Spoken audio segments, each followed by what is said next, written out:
All right, everybody, welcome into the High Noon stream here on the Radio Misfits podcast platform. I am Pugs Moran, your host for the next hour or so, or whatever. Hold on, let me get the chat up here. I do this every day, Monday through Friday. Monday through Friday, noon, high noon. That's what we call it. We do topics. It's current events, trends, headlines, whatever it is that people are talking about. That's what we get into here. As I say, Monday through Friday. It's a cheat sheet. That's how I look at it. This is just you getting a little bit of all the things that people are buzzing about in the world. If it's being talked about, if it's relevant to today, I'm going to try and run through it here in the next. Hey, you're going to have stuff to talk about at dinner. So you watch this show, you stream this show, you listen to this show, however you choose to consume it. Your worst case scenario, you'll have something to mention at dinner tonight. You can say, hey, did you hear about? So there you go. My service to you. Hold on a second here. I need to refresh something. I don't realize. I should also tell you this is the. Hold on. Where's all my chatters? What's going on today? What happened? Did I make a mistake? Hold on. Did I not send out the show properly? All right.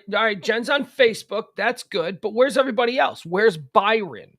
Where's Jeff? Where's Leslie? Where's Michael? Where's Ross? Where's Adam? Where's all my people at? See, I asked this because I may not have done it right, and I'm aware that I may not have done it right today. So that's why this is all right. Jeff's here. This is a very low. What is today? A holiday? Seriously, it's like 99% of the people that are typically in here with me at this time seem to be missing. Byron's here, Jeff's here. 1, 2, 3, 4. Okay. All right. Byron's here. All right, guys. All right. I was just a little concerned. All right. Okay. That's it. Ed, that's a great point. Ed, the owner proprietor of Radio Misfits, I'm on time today. And nobody expects me to be signing on right at noon. Well, you should. You should all be waiting. You should be waiting in anticipation. Okay. So I mentioned today the High Noon Show. Then we do a thing called Pillow Talk. That comes on at 9 o'clock, 9 p.m. Central Standard Time every Monday through Friday. That's myself and James Parker. It's Pugs and Parker proudly present Pillow Talk. I don't know where Kelly is. I don't know. I mean, I'm not worried because she's Kelly and, everything always seems to work out. So I'm not, but I don't know. I thought she was going to do a show with me last night. Parker couldn't do the show last night. Pillow Talk comes on Monday through Thursday at 9 p.m. Parker couldn't do it last night. And I don't know. I haven't heard from her. She's not returning my messages. Oh, well, what are you going to do? Ed, what's happening on your end of things? Is she returning your messages? Are you sending her messages? I don't even know. All right, let's get into what today is. Let's run down today's show. It is high noon for the 11th day of August, year of our Lord, 2022.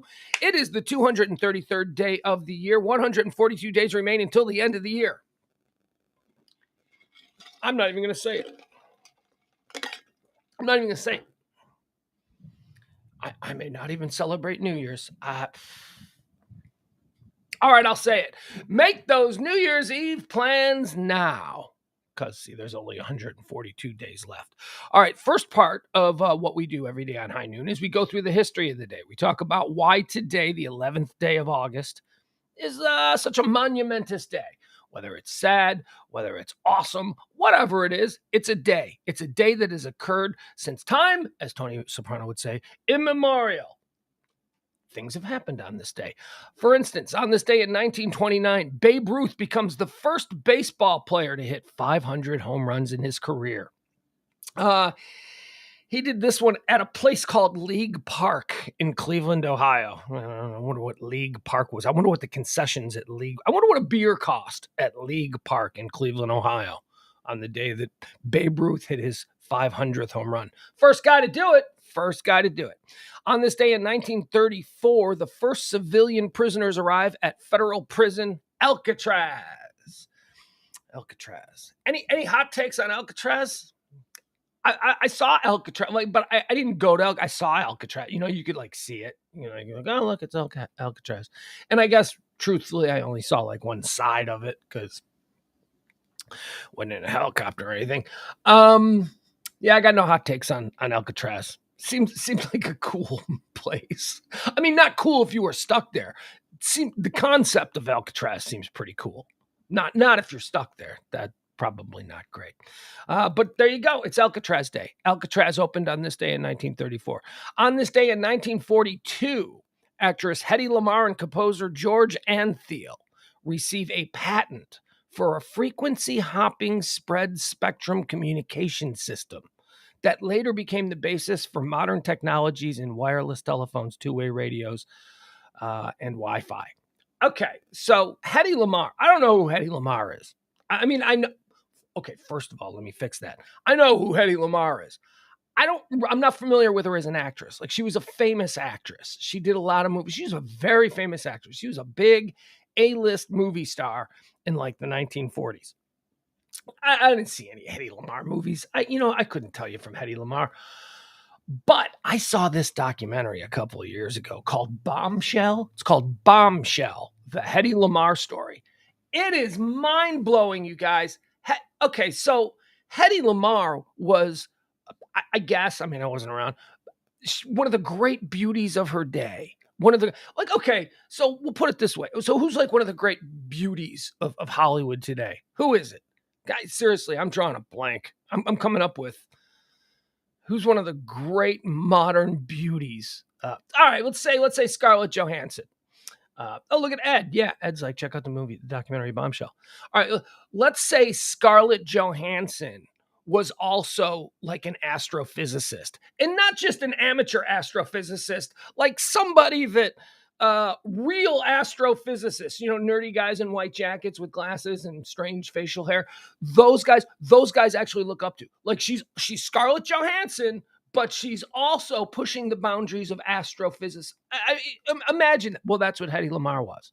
Hedy Lamarr was this crazy genius. She basically, okay, so during World War II, on this day, she got a patent for this thing that, would become Wi-Fi and all that kind of stuff. But during World War II, and I think maybe this is part of it, but she got a whole bunch of patents from defense things that she built. She created the guided torpedo. The torpedo that, used to be you'd shoot a torpedo and, you had to be pointing it at the right thing. But she created a system to be able to control the torpedo. A Hollywood Scarlett Johansson. Just imagine, wrap your mind around that. That's how crazy it is. And also, seriously, if you want a mind-blowing documentary about, wow, see Bombshell by Bombshell. Bombshell, the Hedy Lamarr story is what it's called. Let's see what else happened here. On this day in 1965, the race riots in Watts, that's a neighborhood in LA. I don't know. I guess I don't know. I don't know if it's a neighborhood in LA or if Watts is its own community, its own township or whatever it is. The Watts riots began on this day in California in 1965. I don't know much about that. I don't know. I know more about the 92 riots, but I do know that when watching all of my documentaries or whatever it is that I've seen on the 92 riots, they always reference the 1965 Watts riots. Although I think the 92 ones were much bigger. I think they were riots. Remember a couple summers ago when that's all we were doing? We were just rioting. The entire month of August was nothing but rioting. Not anymore. Got it all out of our system, apparently. On this day in 1969, the Apollo 11 astronauts are released from a 3-week quarantine following their liftoff from the moon. And they went immediately to a Waffle House. Probably. I don't know. Okay, so, all right, so today's the day. Today, August the 11th, is the day that they were released.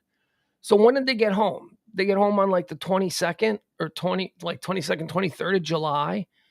So 2 weeks in quarantine. All right. So they go up to the moon and they got to just okay. All right, whatever. It was on this day they got released. All right, you're fine. You didn't bring any spacey diseases back. On this day in 1972 in the Vietnam War, the last United States ground combat unit leaves South Vietnam. On this day in 1972, the final combat unit exits South Vietnam.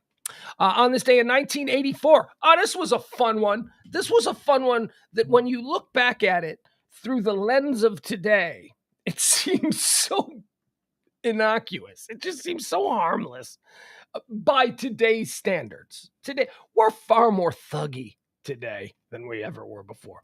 But it was on this day in 1984 that just as a goof, Ronald Reagan during his Saturday radio address, he didn't know it was still airing. He thought he was off the air or something. And here it is, 1984, we begin bombing in 5 minutes. It's the We Begin Bombing in 5 Minutes episode occurred on this day in 1984. United States President Ronald Reagan, while running for re-election, jokes while preparing to make his weekly Saturday address on National Public Radio. It was basically, here's the whole thing. I don't want to do it out of context. Let's do it for real, right? Let's give, because... basically, he was like, testing, Mike, testing. All right, nuclear war has started and we begin bombing in 5 minutes. That's it. That is, I just basically said, I just reenacted essentially what he did. Caused a firestorm. The President of the United States must carry himself with a degree of decorum. It was all like, oh, the President of the United States has debased the office by showing a sense of humor. And it was a dark sense of humor because, the world's most powerful man, you don't want him glibly joking about starting a nuclear war. Oh, but stop it.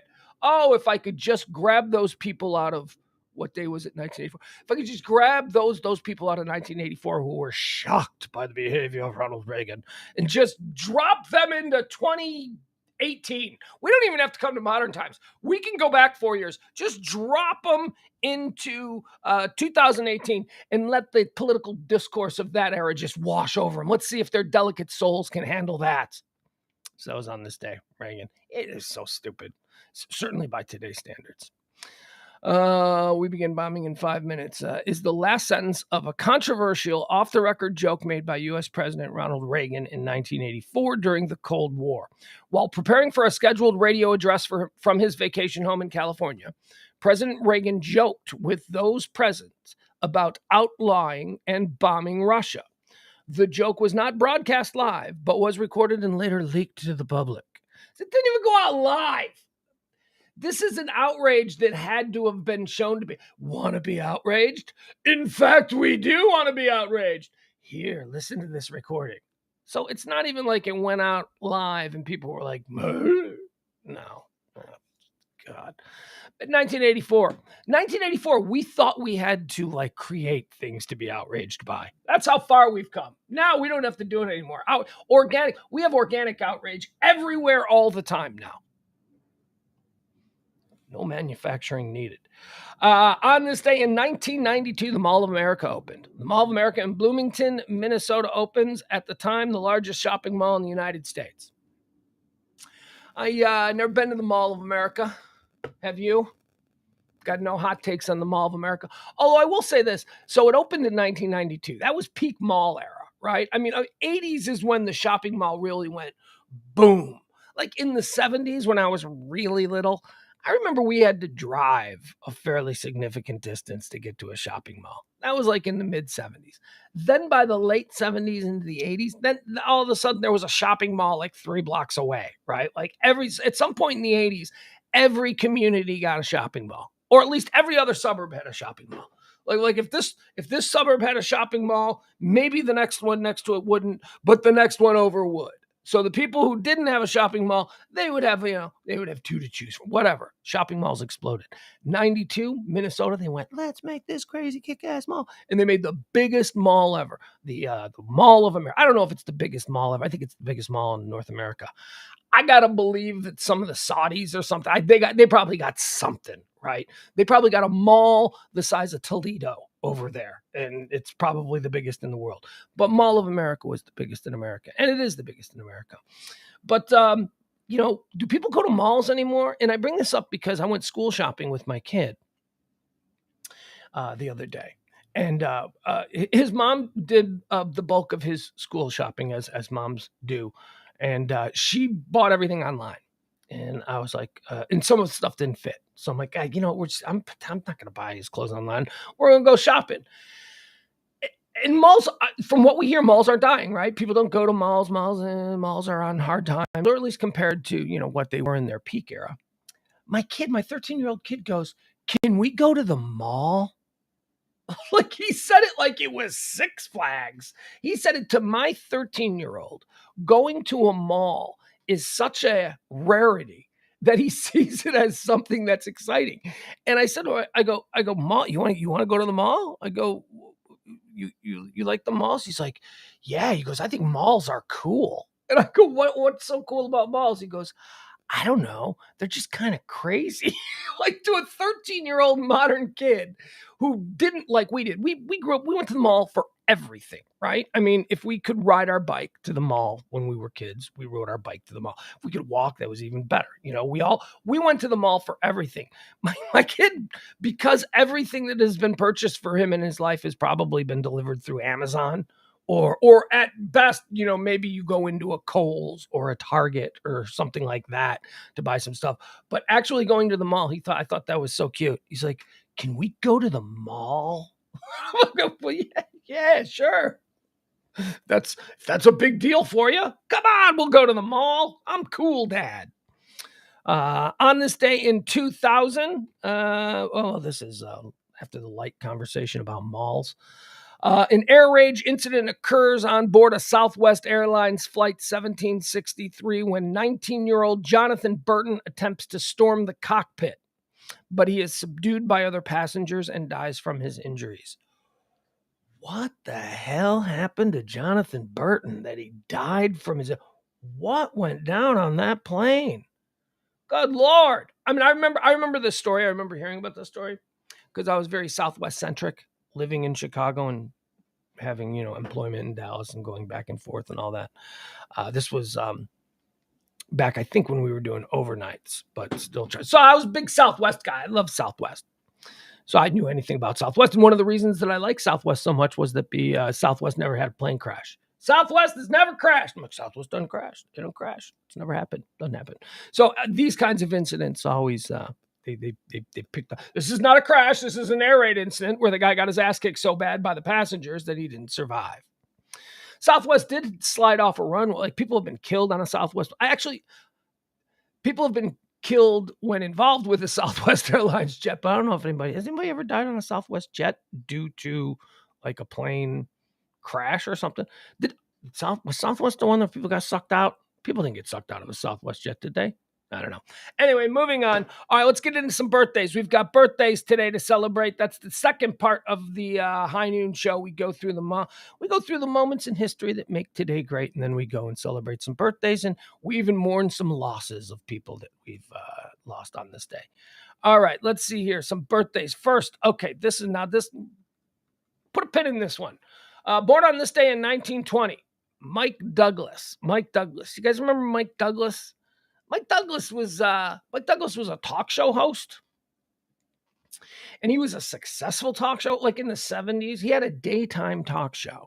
He had a talk show that was basically the exact same format as like the Tonight Show, but it was on at like 2 p.m. The people smoking in leisure suits talking about high-minded politics. And, I mean, it was a grown-up kind of sophisticated show. I mean, compared to what we're used to today in daytime. So Mike Douglas and he was very famous, and he was around forever. And I guess his show aired for a couple of decades in different sort of incarnations. But I always thought of him as like, okay, so there were so many talk show hosts back in the 70s and 80s. So if okay, so let's say Johnny Carson would be the New England Patriots, right? Johnny Carson is the New England Patriots of talk show hosts. Maybe David Letterman is the Dallas Cowboys, something like that. Mike Douglas is like the Cincinnati Bengals. He's like in there somewhere. He's competitive, he's definitely, he's got his place, but he ain't Carson or Letterman. All right, so happy birthday to you, Mike Douglas. Put a pin in it. Born on this day in 1933, another guy who's dead. Mike Douglas died, by the way, in 2006. Jerry Falwell, born on this day in 1933. Isn't he the I have sinned against you? Isn't he the preacher who didn't want nobody to do nothing. And it turns out that he's like beating it in a hotel room with crack horse. Wasn't that his thing? And then he like disappeared. He wouldn't answer any questions. And then he showed up in front of his congregation. I've sinned against you. I think that's him. I don't know. That could be Jim Baker. No, that's Jerry Falwell. Jerry Falwell? Nah, that might be Jimmy Swaggart. That might be. Which one is Swaggart the I have sinned against? I don't know. I don't care. Jerry Falwell, born on this day in 1933. Ross, yeah, that was Swaggart. All right. I caught myself. Look, I'm not an overly religious man. These people are all just a bunch of hucksters to me. So they blend together. My bad. Although I do know who Jim Baker is because he had the X Factor. He had Tammy. So, Tammy made Jim Baker special. If Jim Baker didn't have Tammy, no way I'd be able to distinguish between Jim Baker, Jerry Falwell, and Jimmy Swaggart. I wouldn't be able to do it. Also born on this day in 1950, the Woz. Steve Wozniak, American computer scientist and programmer, co-founded Apple Inc. It was Woz and Jobs, right? Woz and Jobs, and then Jobs became like the exalted one, right? He's like, I am the god of technology. That's kind of the path that Steve Jobs kind of went off on. And Woz just kind of was like, hey, man, I got all this money. Cool. Let's live on the beach. That was kind of like, isn't that kind of how it broke down? I mean, Woz is beloved in the computer geek community. So happy birthday to Woz. Steve Jobs' partner. Born on this day in 1953, Hulk Hogan, American wrestler. This guy lives a life, huh? Hulk Hogan? Oh, my God. I don't think I could handle being Hulk Hogan for a weekend. That dude, this guy, Hulk, what is he, 70? How old is, well, let's see here. It's his birthday. So he was born in 1953. So, 50, yeah, 69. 60. Hulk Hogan. Hulk Hogan's so funny. He's just such a, he's like a train wreck that keeps ending up back on the tracks, and it just keeps going. He's just like, I don't know. It's the weirdest thing. Born on this day in 1954, Joe Jackson, English singer-songwriter and musician. Joe Jackson. Ooh, stepping out. God, I hated that song. Joe Jackson holds a place in my musical catalog, personal musical catalog. He performed a song that I hate more than any song in the world, and he performs a song that I love more than any song in the world. So it's like, Joe Jackson, that's stepping. I shouldn't be that absolute about it. Like, Stepping Out by Joe Jackson is not the worst song ever. It just, I can't. It's so lame. It is just so, hey, stepping out. Oh. However, Joe Jackson also, is she really going out with him? Is she really gonna take him home? That's a great song. So happy birthday, Joe Jackson. You really sucked it up with that stepping out bullshit. But is she really going? That's a good song. So there you go. It's a push. Happy birthday to you, Joe Jackson. Born on this day in 1965. Oh, she's as A-list as they come. She is come award season. It's Meryl Streep and it's this lady. At least lately it has been. Viola Davis is celebrating a birthday. American actress Viola Davis. Viola Davis is a middle-aged African American female actress. Okay, that's what she is. She is a middle-aged African American female actress, and not like Halle Berry. You know what I mean? Like, Halle Berry is a middle-aged African American female actress, but Halle Berry's in a different category. She can pretty much do anything. You know what I mean? If Halle Berry wanted to remake Speed, you could buy that. You go, oh, really? They're remaking Speed and Halle Berry's in it? You'd be like, yeah. If they went, oh, they're remaking Speed, yeah, with Viola Davis, you'd be like, no. No. So you see two different. So my point is this. It's Viola Davis's birthday. She's one of the biggest movie stars in Hollywood. But I've never seen any of her movies because she's a middle-aged African-American woman. I don't see many movies that are targeted. That's the stuff she's good at, and apparently she is fantastic at that stuff. But I don't want to see that. That's not what I'm going to watch. I'm not going to watch it. Are there sword fights? Does she sword fight? Yeah. Does she drive a muscle car? Because that would be cool. Viola Davis in a muscle car. Maybe I'd see that. But she ain't doing those movies. But she's a big star. She came out of nowhere, too. Like just about 5 or 6 years ago, all of a sudden you started hearing the name Viola Davis, Viola Davis, Viola Davis. Seems like a nice lady. But, I don't want to see. I don't care. I really don't. Oh, wait. Was she in that Spacey movie or the NASA movie? Creatures, beautiful creature. No, that's not it. It's not beautiful creature. Was that where she wanted she win an Oscar for that? I know she was in The Help where she paid a maid, and I don't want to see The Help. And the Spacey movie where it was about the ladies who cracked the mathematical code or whatever. I know what the movie's about, but I didn't see it. I didn't see it because although I love NASA, I didn't want to watch a math movie. I didn't watch a math movie starring a bunch of middle-aged women. That's why I didn't see it. My love of NASA, I didn't see that movie. Byron says he would only endorse a Speed remake if the corpse of Hopper plays the bad guy again. All right, Byron. Let's see if we can get that done for you. I worked his show a couple of months ago. He's terrible. Who? Hulk Hogan? Is that who it is? I don't know. All right. See, this is what happens. There's a delay in the chat room. So when I try and jump in, I'm all behind. All right. So happy birthday, Viola Davis. You're wonderful. Born on this day in although I'm probably not going to see your next movie unless, you're smoking a cigar, driving a muscle car. I don't think that's going to happen with a Viola Davis film. Joe Rogan, born on this day in 1967. Oh, the podcaster of the world. Joe Rogan, comedian, voice of MMA, Fear Factor guy. Joe from News Radio. Provocateur, to be certain. I don't know. It's been a quiet couple of weeks around these parts without Joe Rogan trending. He hasn't been trending in a couple of weeks, right? What was the last thing he trended for? I don't know. But it's his birthday, so he'll probably trend today. Born on this day, 1967, Joe Rogan. Born on this day in 1968. Okay. So let me take a moment here with this next one.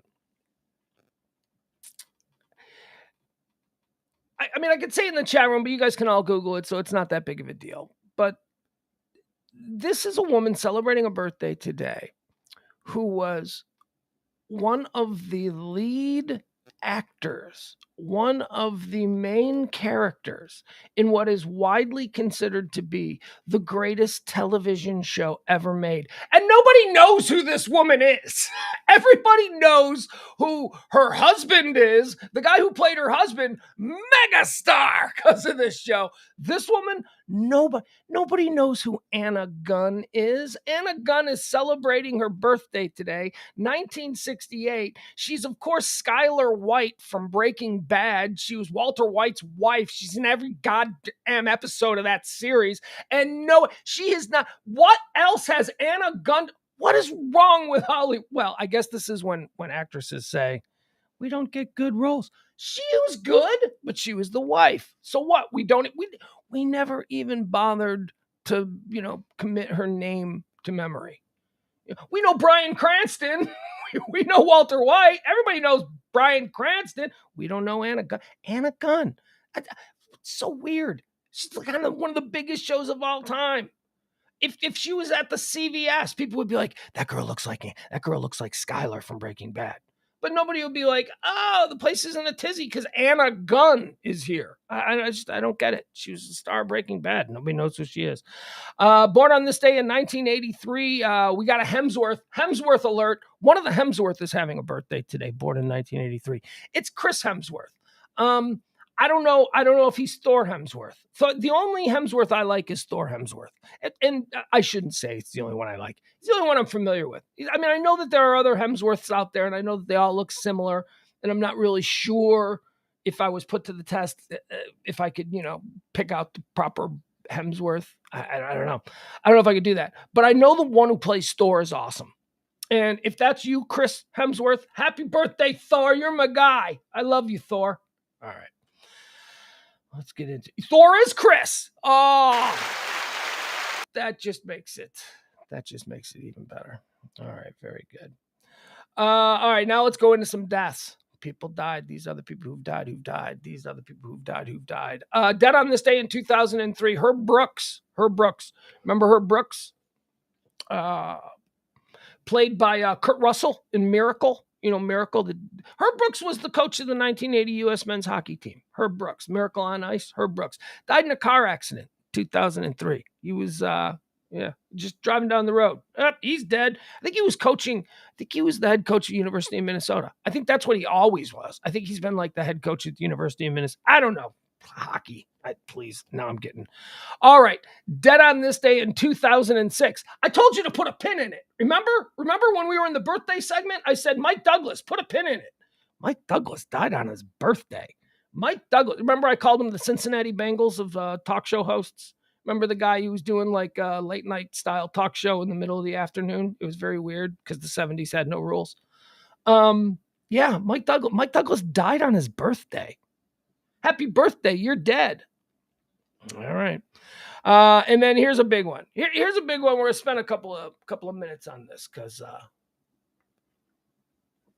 we should investigate this thoroughly.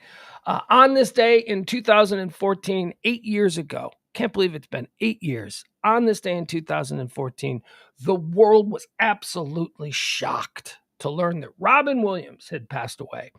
Robin Williams died on this day in 2014.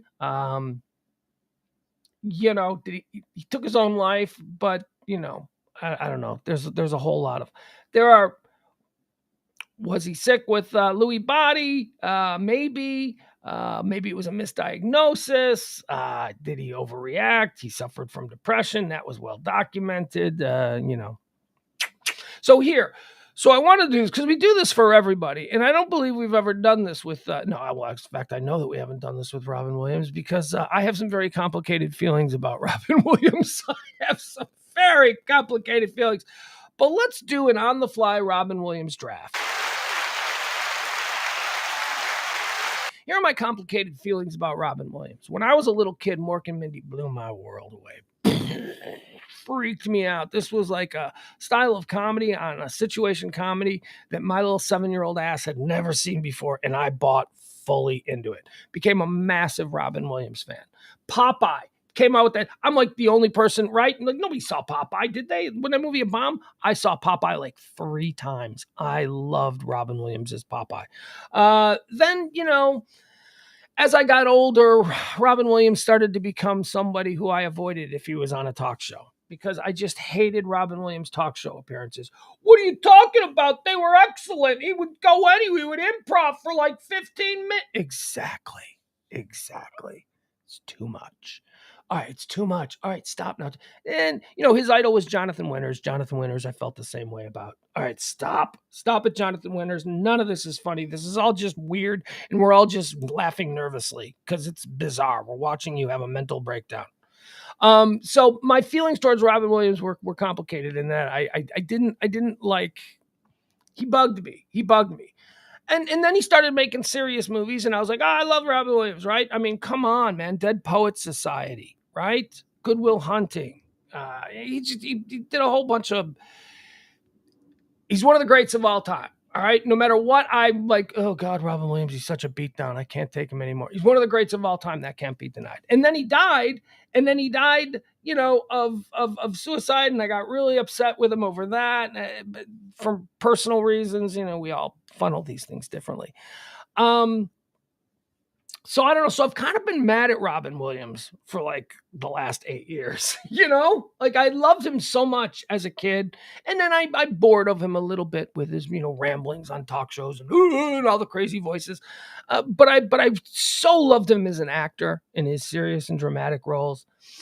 And then I just got angry with him. I just, when it was over, I just got real angry with him. So let me look at let's look at Robin Williams' filmography. Okay. And let's see if we can pull out, what would at least the first pick be? Is there I bet you there is a film. Here we go. Okay, hold on. I honestly, I just cannot believe that it has been 8 years since Robin Williams died. Okay, let's go through his filmography. Okay, all right. So I see an early contender for number one overall pick, as far as I'm concerned, with Robin Williams movies. I see a number two. I see a number three. Okay, look at this. I can't believe this. All right, that was that easy for me. I've already got 5. Now there'll probably be a whole bunch of undrafted free agents, but with the first pick in the Robin Williams film draft on the anniversary of his untimely passing, the Pugs Moran from High Noon selects. Oh, sorry, I did that wrong. The World According to Garp. That's right. I am taking the World According to Garp with the first overall pick in the Robin Williams draft. I believe it is his greatest performance. I believe it is one of his best films. And I believe that it showcases his talents and his range to do drama at a time in his career when nobody was expecting him to do anything other than make silly noises. So there you go. There's the first pick.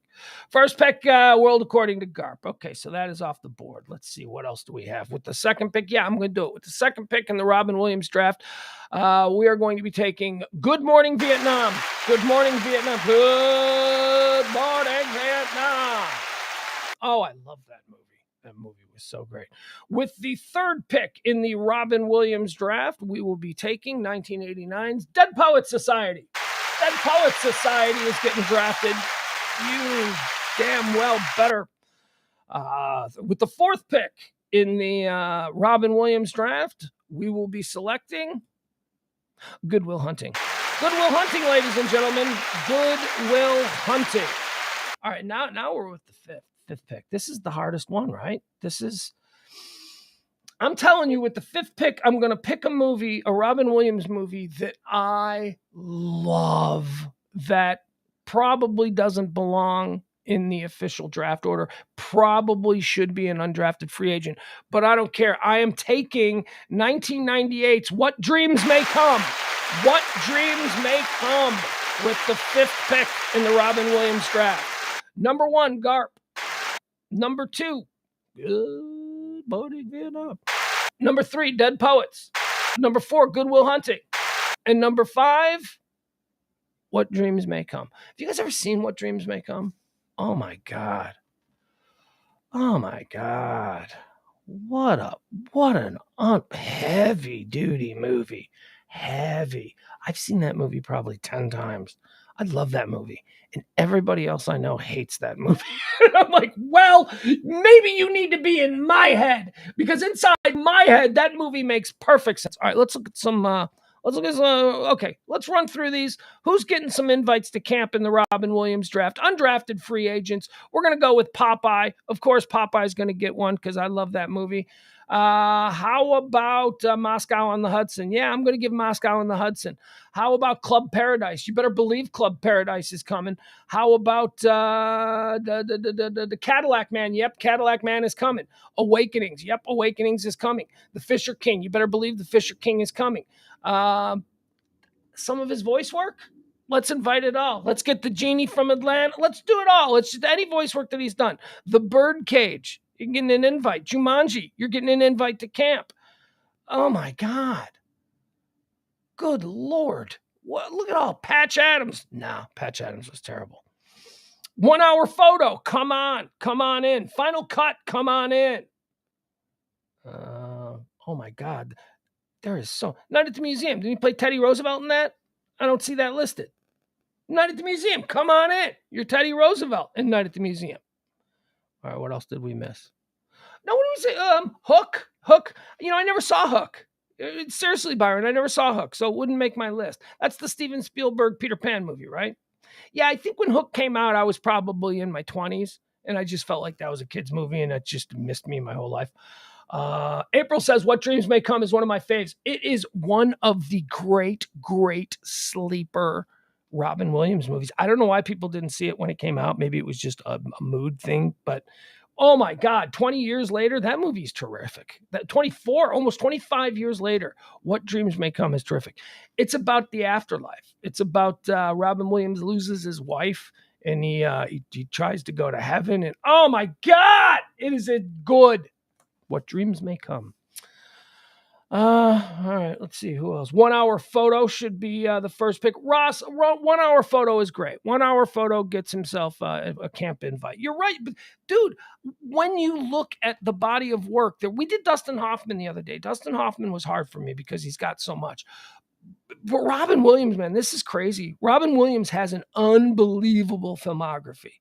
This guy's got there. I mean, there are some bad ones, right? Like, okay, so you've got a Patch Adams. That's a terrible movie. Bicentennial Man. That's a stupid ass movie.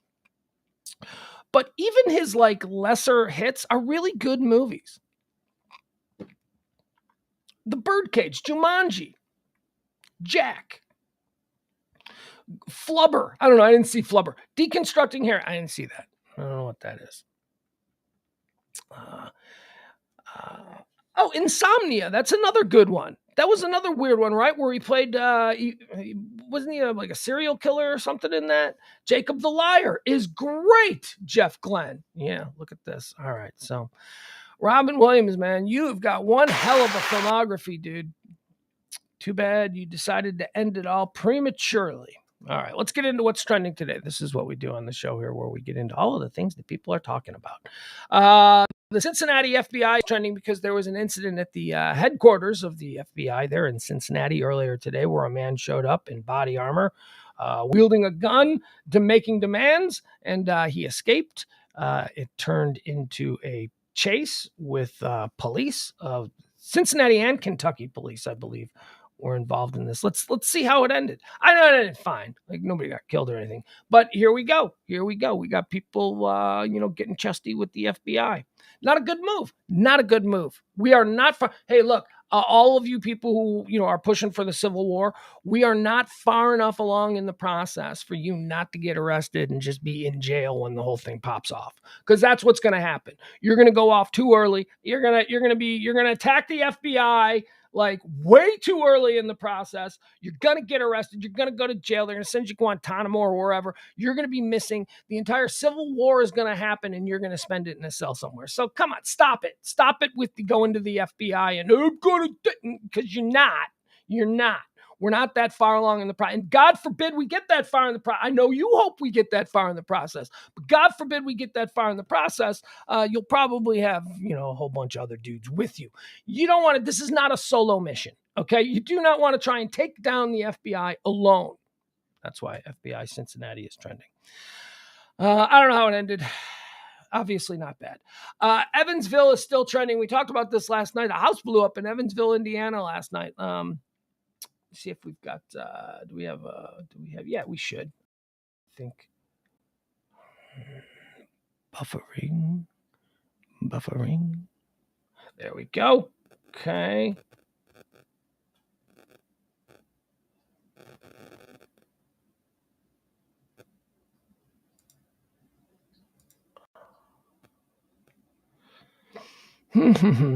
Bear with me, folks. Computer's been acting slow since last night, and I do not know why that is. I mean, not all the time either. Just sometimes. Just when I need it to not be slow. All right, so here you go. Cool.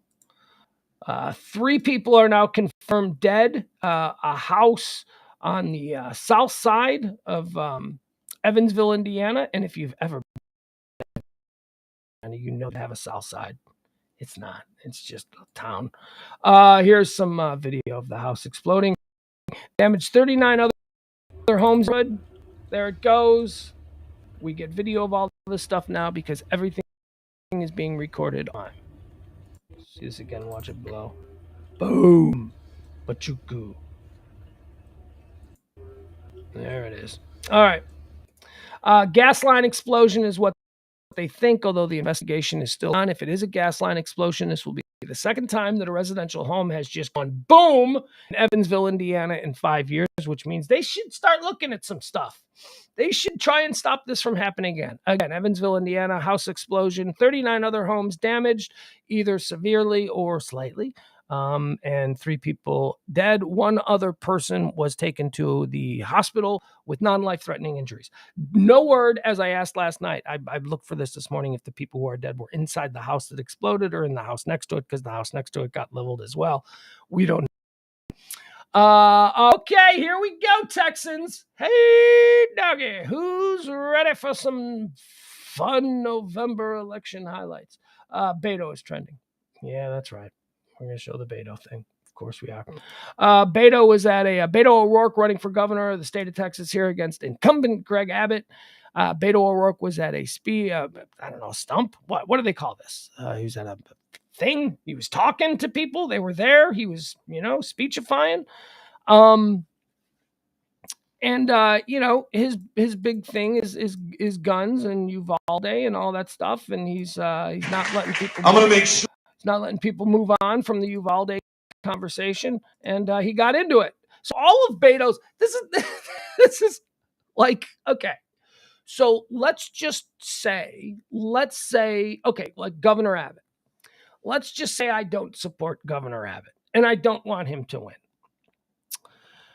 I'm not going to go to Governor Abbott rallies just to go and hold up signs of the other person and talk shit. I'm not going to do that. You know why? Because I'm not a crazy person. Because that's the kind of shit. When you're wondering where is the line between me staying normal and maybe just being politically engaged and being a crazy person, that's the line. When you're not just actively supporting your candidate, but you are taking time out of, I don't know, you could be reading to your kids or something. You're taking time out of that shit to go to the opposition's rally, and you're crazy. That's a sure sign that you have let politics pollute your soul, that you are really way too into this, and it's not a good look. All right, so here we had this. So that's what happened. So a bunch of Abbott people went to like a Beto thing and then started mocking him, and this is why he's trending. Here you go. Let's just watch this. Beto O'Rourke running for governor of Texas. I'm going to make sure that now 11 weeks since we lost 19 kids and their 2 teachers shot to death with a weapon originally designed for use in combat, legally purchased by an 18-year-old who did not try to obtain one when he was 16 or 17, but followed the law that's on the books, ladies and gentlemen, that says that you can buy not one, you can buy 2 or more if you want to, AR-15s, hundreds of rounds of ammunition, and take that weapon that was originally designed for use on the battlefields in Vietnam to penetrate an enemy soldier's helmet at 500 feet and knock him down dead. Up against kids at 5 feet. It may be funny to you, motherfucker, but it's not funny to me, okay?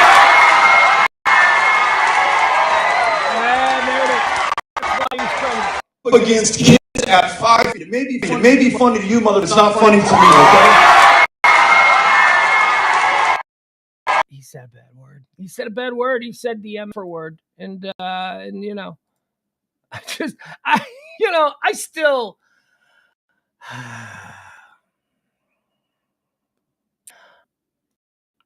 I don't like that I know what the former first lady's vagina looks like. I don't like that I have heard the highest, most influential politicians in this country use the F word in anger during debates in recent times. I don't like a whole lot of this stuff. There is a side that says, yes, that's awesome, Beto, using that language. Gloves are off. This is an all-out war. And then there's another side that I kind of sit on where I'm like, can we just get back to some civility? Look, I know that sounds pussy, but the genie's out of the bottle, man. I mean, the genie got out of the bottle. Everybody started talking like a bunch of frat boys. I just don't think that high-minded social discourse should include, locker room. I just don't think it should. I don't think it should. I think that smart, thoughtful, considerate people should be able to sit down and have conversations about things they disagree with. But, that's not where we are. Now we're at the These are all people who've been raised on the internet who have no responsibility for anything that they say and talk shit to anybody they want from the comfort of their mom's basement, as the trope goes. I don't know. I mean, make no mistake. He's trending because he said the F word. That's the whole thing. Oh, he said the F word. And then, but also anybody, and I've seen some of this, anybody who is now feigning offense at that. And I'm seeing a lot of that.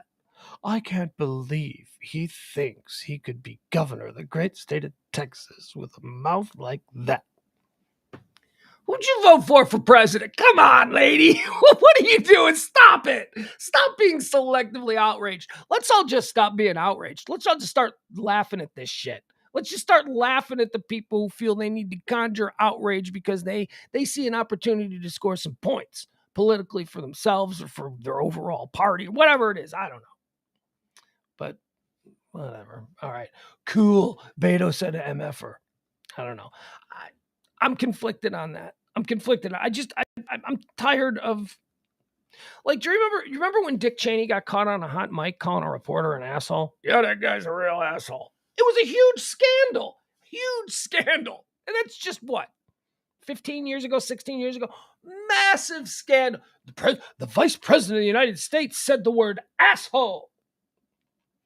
I'd like to get back to that. Where it was just, all right, so that's why Beto is trending. Pandemic is trending again. Oh boy, the pandemic is trending because a new study finds that 41% of the people here in North America, 41% of the people in, more specifically America, because this is an American poll, 41% of people believe the pandemic is completely over. They don't wear masks anymore. They're done with it. They're over. 41%.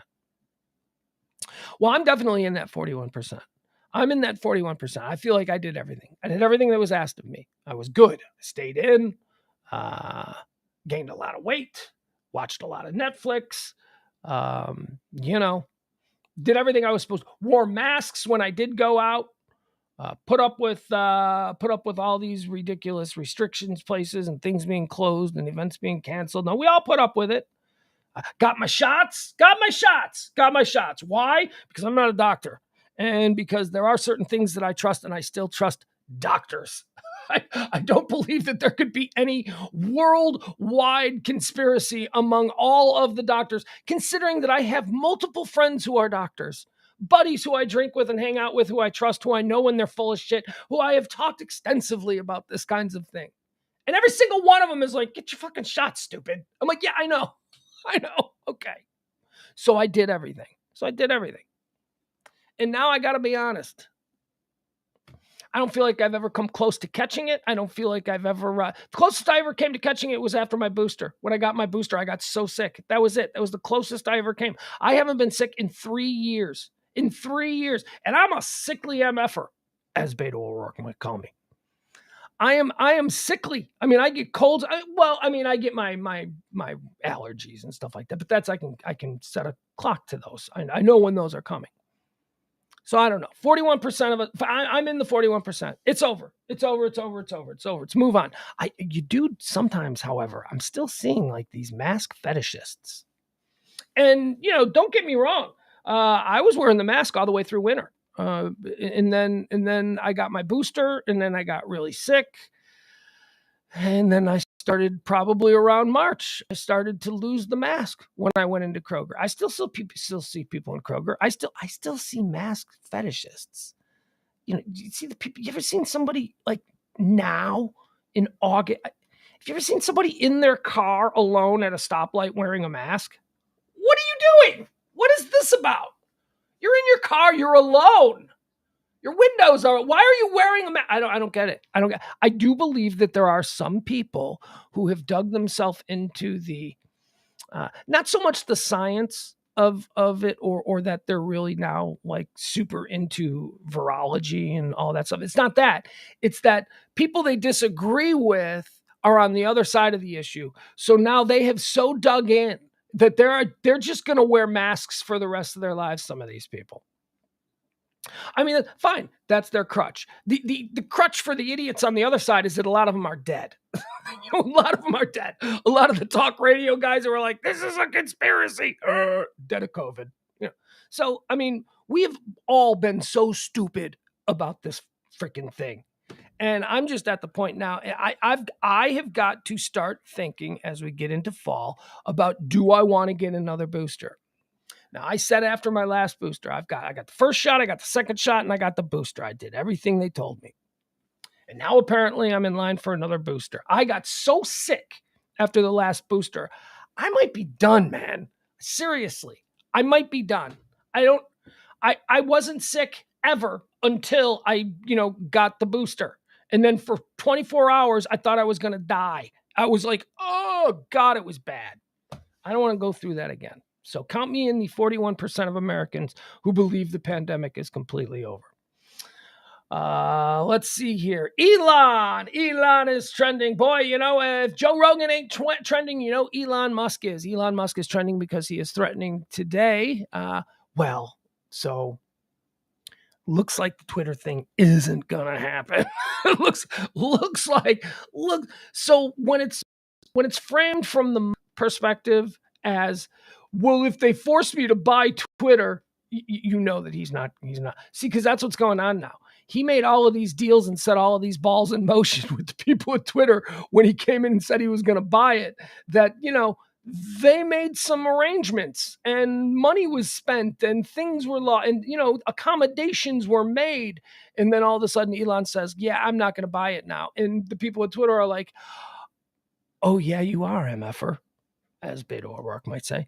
Oh, yeah, you are. Oh, no. You're buying it now. You're buying it. He's like, no, I'm not buying it. You can't force me to buy it. Well, a judge might get involved and at least, fine him a hefty amount or force him. I don't know, whatever they're going to do. But Elon Musk does not seem interested in the slightest in buying Twitter anymore. I think it's probably because of the financing. 46% of the financing was going to come through, I want to say, American Express. And they had pulled back, or some big lending bank. They pulled back after some of the issues surrounding his. Look, people are saying that he's grabby assy. He's hard to work for. He's a ball. He's got there's some things, and so I think some of the financing fell through, and now he doesn't want to float the whole. He could. He's the richest man in the world, but he didn't want to float the whole. Because he totally overpaid for Twitter. Remember, I want to buy Twitter, and they're like, we're not selling. But what if I gave you this much? We're still not selling. Well, what if I doubled that? Are you insane? What if I tripled it? Okay, now we're talking. What if I quadrupled it? All right, so we're going to sell Twitter to you. You want to buy Twitter? We'll sell you Twitter. That's how the deal went down. He wanted it. He forced it. And then all of a sudden he's like, all right, never mind, I'm out. So he's trending today because he's threatening to start a whole new social network called X.com. Apparently, X.com is a website that Elon Musk used to. It was the original website for how he made his money. The PayPal merger. He had this money. He had a PayPal kind of business set up back before PayPal was the brand name, and made a lot of money processing internet purchases and all that kind of stuff. This is young Elon Musk, and they merged with PayPal. So the website that he was using was X.com, and then it just became PayPal.com. And I don't know. So he's still got X.com. And he says, he's saying now he's telling the Sun tech reporter that, he's interested now in building from the ground up his own social media, which it won't work. It won't work. It won't work. It won't work. None of these Johnny come look, Instagram, Facebook, Twitter. And now we see TikTok emerging, but these are all in their own way completely different kinds of platforms. Okay, so the way I look at the social media world right now, Instagram is unique to Facebook. Facebook is unique to Twitter. They're all different. They all serve different sort of instantaneous needs that people want out of their social media platforms. They're different. I don't know how you're just going to create something that's just like Twitter from the ground up, because that's what he's saying he wants to do. Nobody went to Parler. Nobody is on Truth Social. Twitter still has like billions and billions of people. It's where the people are. And quite frankly, if you were to find yourself on a social media platform where everybody was like-minded, where everybody was just like you would be off that social media platform so quick, because that's not the allure of social media. The allure, part of it is being outraged. Part of what people love and are addicted to with social media is reading something from somebody that they disagree with and going, I'm gonna fire back. That's part of it. So, these people like, Antifa wants their own thing, or, MAGA wants their own thing. It's not going to work. You people can't live without each other.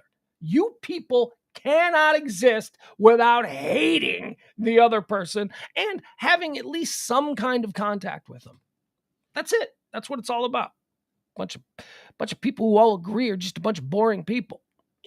Let's see. This is a good one. So okay. So OnlyFans model is trending today.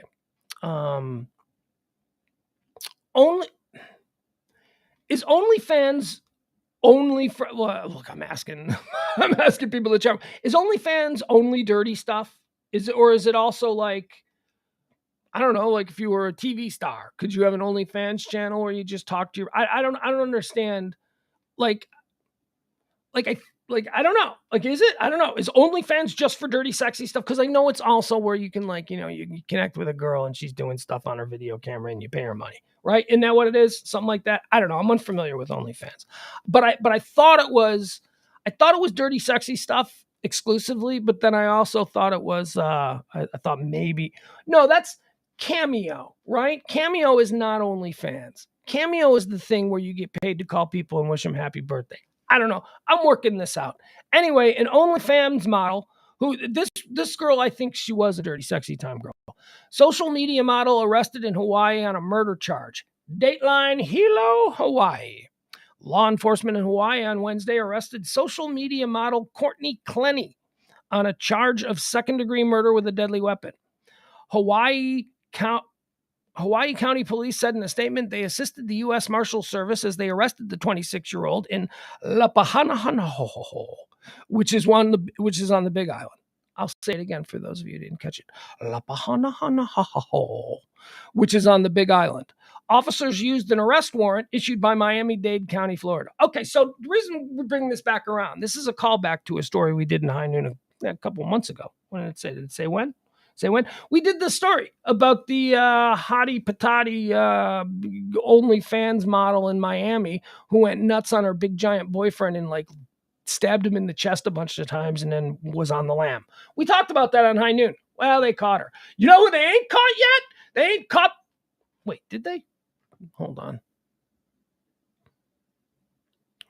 They caught this one. This one they caught. This was the woman, Instagram, Courtney Taylor, Tailor. Courtney Taylor is her like dirty, sexy time name. Her real name is like Clement or something or whatever the hell it was. I was just reading here. Courtney Clenny. But her name, like if you wanted to Google her to see what she looks like, it's Courtney Taylor. I'll pull her up. I'll show her to you. But now hold on. I'm being distracted. Whatever happened with the Plano bike racer murderer chick? Remember her? Remember Yoga Girl down in Austin? Remember the love triangle with the professional bike racer people? Like she was a yoga teacher and her boyfriend, who was a professional bike racer, was having an affair with another girl who was a professional bike racer who was in town for the race. And then Yoga Girl got jealous that her boyfriend was hooking up with the other bike racer girl. And so the yoga lady killed the bike racer girl and then vanished. Like the police interviewed her and then she walked out of the police station and into the wind. They ever find her? They ever find what was her name? She's just out there. They caught Austin bike racer yoga lady. They did?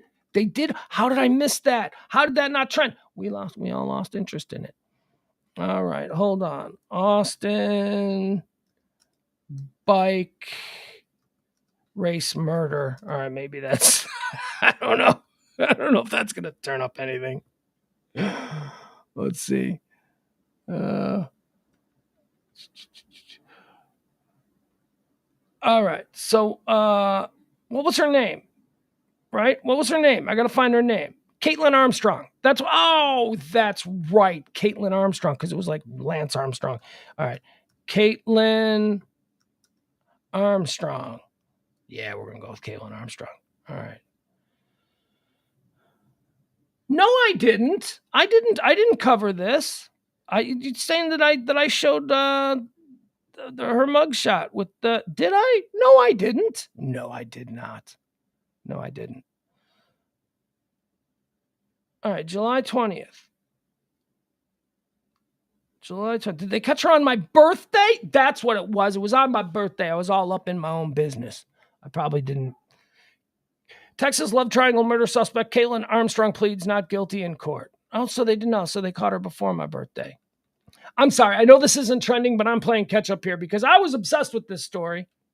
I'm glad they found her. Where'd they find her? Where'd they get her? Caitlin Armstrong, the Texas woman accused of killing a top cyclist in a fit of jealous rage and then fleeing to Costa Rica, pled not guilty. That's right, Costa Rica. That is starting to sound familiar now. All right, so back to this one. So the Instagram lady, not Instagram, although I'm sure she's on Instagram too. The OnlyFans model girl, she murders her boyfriend. She runs out and she's like really, really like hot. Hold on.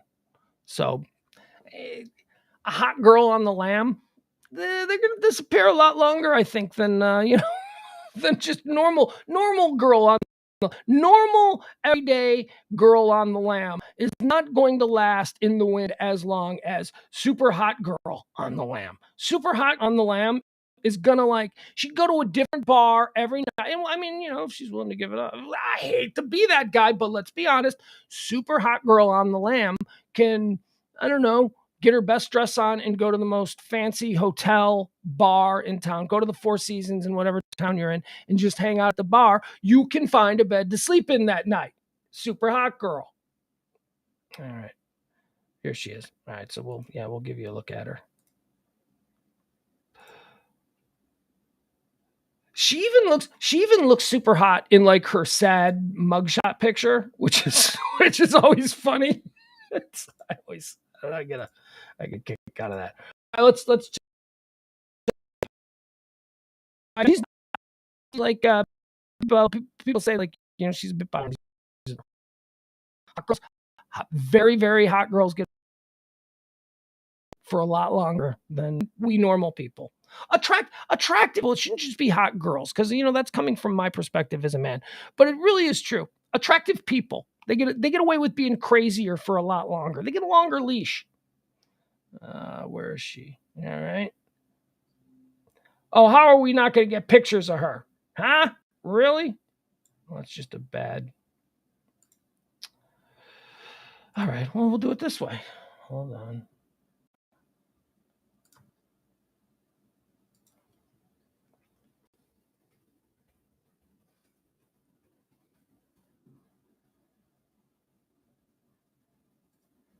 All right, so here we go. So here's some images of her. We get a mugshot. I always like the mugshot.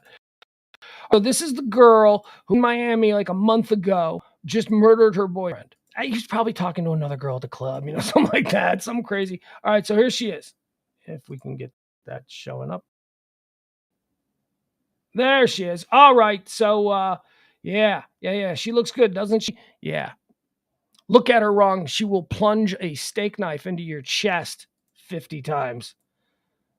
She's very attractive. Look at her. There she is. All right. She's a crazy murder chick. She's going to probably spend the rest of her life in prison. There you go. She was caught yesterday in Hawaii. We don't love a good manhunt in this country the way we once did. We used to get all excited about a manhunt. It seems that manhunts are going on and we just could not be bothered with it. Instantaneous, I guess. I guess we just like things. Manhunts sometimes take a little time. The last good manhunt. What was the last good manhunt? The last good manhunt was that Oxford, Michigan shooter parents. Remember when they went on the run? That was a good manhunt. That was a really good manhunt because that one only lasted like 24 hours. Not even 24 hours. I think it started in the afternoon and it was settled by like 1 o'clock in the morning, which is, pretty good. All right. So we did that. The pandemic, Elon, Instagram model, supermoon alert, folks. We got a supermoon. We got a couple things going on in the night sky tonight. Supermoon is trending. So look, I don't know. We're going to have clouds. Let me look and see what we're doing. We're dealing with It looks all right. Boy, we had amazing clouds yesterday. Yesterday was like big, billowy, white, puffy clouds. Yeah, April points out, the prison guard. That was a good manhunt. That one, yeah. Remember a couple of months back, the like Jacksonville. Remember the prison guard broke out her boyfriend. That story. That was a good manhunt. That was a good one from a couple. That was pretty good. Supermoon tonight. There's going to be supermoon. So go ahead, look up. See the moon. If the moon looks a little bit brighter, supermoon just means that the moon is a little bit. It's the largest of the full moons. It's not like it's not like going to totally freak you out. You'll go, boy, look at that! Isn't that a pretty full moon? You won't go, holy shit, the moon is massive. You won't do that because it's going to look like a big full moon. But here's we got a little bit of a double dip for you tonight because also we are in the middle of the Perseid meteor shower season, which so you're going to have a full moon and you're going to have meteor showers tonight. So be looking up there at the sky. However, Lord giveth, Lord taketh away. Because the moon is so bright, it's going to make it harder to see the meteors. Only the brightest of the meteors will be seen. So because of the supermoon, because the supermoon is, you get it.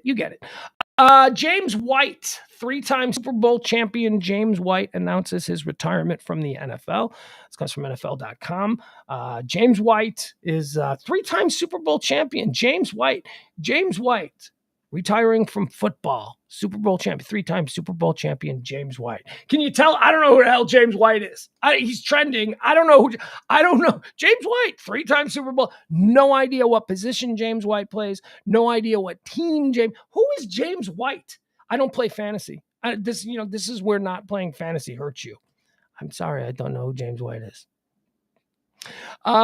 He's a 3-time Super Bowl champion, James White, and he announced his retirement from the NFL today. Olivia Wilde is trending. If you were listening to the Pillow Talk show last night, you'll know my take on Olivia Wilde. Olivia Wilde and Jason Sudeikis, their little custody battle over their two beautiful little children. It's getting ugly. Olivia Wilde won a court ruling yesterday, which will basically established. Jason Sudeikis was he wanted the custody trial to be in New York. Olivia wanted it to be in California. Olivia made the argument that the kids don't live in New York, stupid. They live in California. So the judge ruled yesterday that, yeah, stupid, the kids live in California. Why would we do this in New York? So that's the victory. That's the victory that Olivia Wilde won. And good for her. And, she can go jump off a cliff and die. She broke Ted Lasso's heart. When you watched Ted Lasso season 1 and you saw those dramatic takes from Jason Sudeikis as the heartbroken Ted Lasso, those were real. That was Jason Sudeikis mourning the end of his marriage to Olivia Wilde, who ran off on him with like 12-year-old Harry Styles. I will never forgive Olivia Wilde for that. They were once my favorite Hollywood couple. Oh, yeah, I got a list. They were once my favorite Hollywood couple. They were once number one, Jason Sudeikis and Olivia Wilde. And now they're... Please. Steve Martin is trending. Why is Steve Martin trending? Steve, I'll tell you why Steve Martin is trending. Steve Martin is trending because he's retiring. Steve Martin says, calling it a career. See you later. Steve Martin has announced that when the current show that he is working on, Only Murders in the Building, on Hulu with Martin Short and Selena Gomez, a show... Okay, we'll get into the Steve Martin thing because Steve Martin deserves our attention. I love Steve Martin. Only Murders in the Building. It hasn't grabbed me. Oh, are you watching Only Murders in the Building? It's fantastic. It's just no, not so much for me. I watched like the first 5 or 6 episodes of season 1, and it was fun. But I haven't been compelled to like finish season 1 or even watch season 2. I just feel like, okay, I get it. I'll tell you that Selena Gomez, though, she is adorable. I didn't even know who she was. I mean, I knew she was like a kid actress, so I never really paid attention to her. But she's all grows up. She's like a grown ass woman. I mean, well, she's in her 20s, or maybe she might even be 30. I don't know. But isn't she something? Whoa, if I were to go back to Only Murders in the Building, it would be for Selena Gomez. It wouldn't be so much for Steve Martin and Martin Short. After 60 years in the industry, Steve Martin will say goodbye when his show with Martin Short and Selena Gomez ends. This is what he's saying. He's retiring. He's okay. Hollywood legend. Damn right, Hollywood legend. You are damn right he is. Hollywood legend Steve Martin is ready to embark on a new journey. Retirement. From Saturday Night Live to Father of the Bride to his current hit show, Only Murders in the Building, Martin has done it all. He is an Emmy and a Grammy Award winner for his extensive work, which includes writing, acting, music, comedy, and producing. Dude is a prolific genius. In his late 60s, two things happened for Martin. He became a father. What? In his late 60s? See, you can do that. When you are, okay.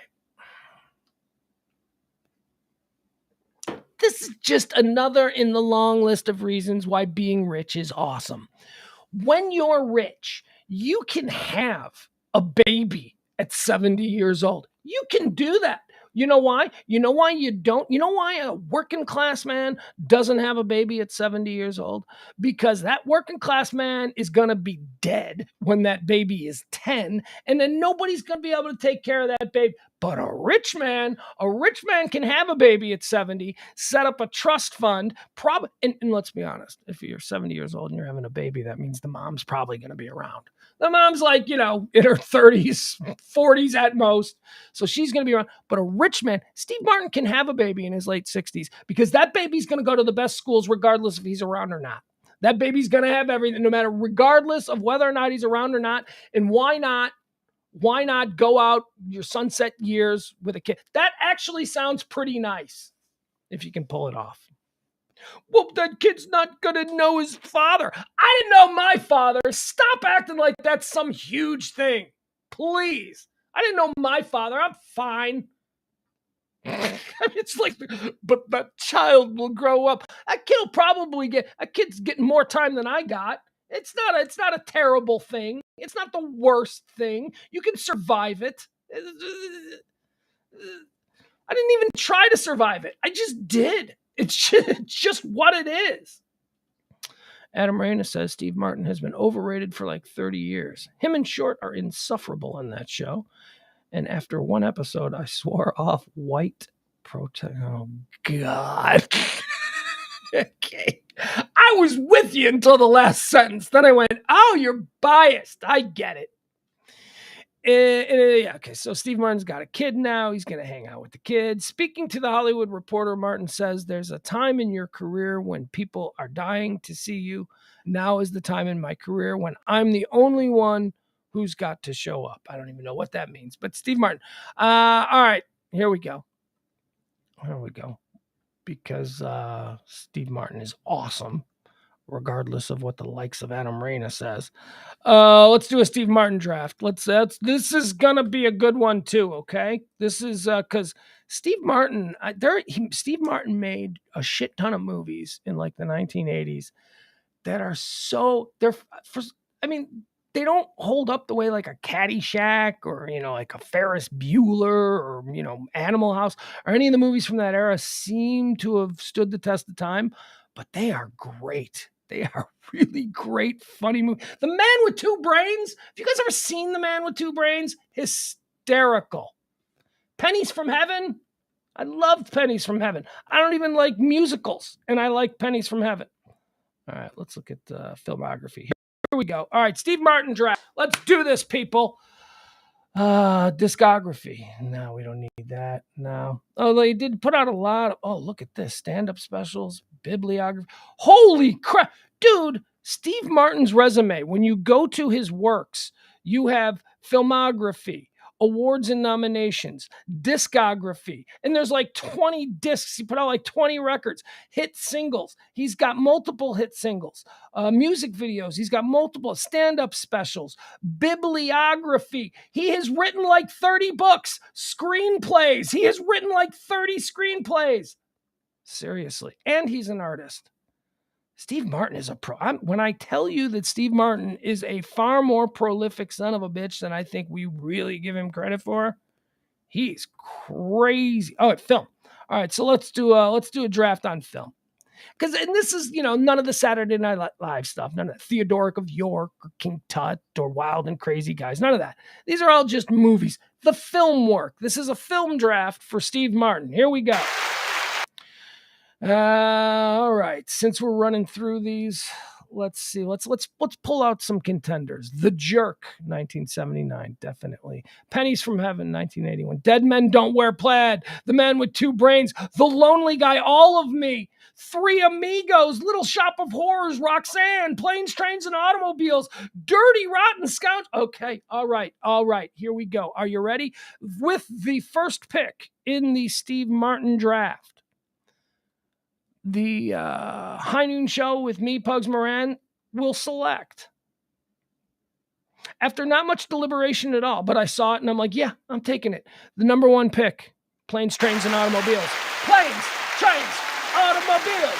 That's it. First pick, Planes, Trains, and Automobiles. With the second pick in the Steve Martin draft, we're going to go all the way back to 1979. The Jerk. Still one of the funniest movies. When I started my son's education of the great comedies, The Jerk was one of the first movies that we watched. My kid and I, we watched The Jerk for the first time when my kid was like 5 years old. And I know that typically, if you're watching a comedy made for adults and the 5-year-old is howling hysterically, it's probably not all that great of a comedy for adults. But no, this is the exception. The Jerk with the second pick. All right, third pick in the Steve Martin draft, we are going to go with, where is it? I saw it. I know I saw it. I love this movie. 1989's Parenthood. Parenthood! With the fourth pick, you got to include 1986's Three Amigos. That's the fourth pick. All right. First pick, The Jerk. Second pick was... First pick, Planes, Trains, and Automobiles. Second pick was The Jerk. Third pick was Parenthood. Fourth pick was what was fourth pick? I forgot what fourth pick was. Then I don't know. You know what? It doesn't matter because I can't honestly. It's just let's just throw L.A. Story in there at number 4, and then let's do The Spanish Prisoner. Oh my God! Have you guys ever seen The Spanish Prisoner at number 5? There you go. That's your Steve Martin draft. But honestly, this is more about who we're inviting. Again, this is just like the guy oh God.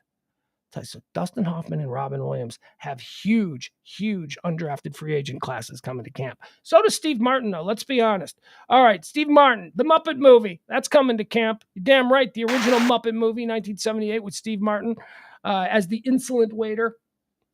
It's coming to camp. Pennies from Heaven is coming to camp. Dead Men Don't Wear Plaid is coming to camp. Man with Two Brains is coming to camp.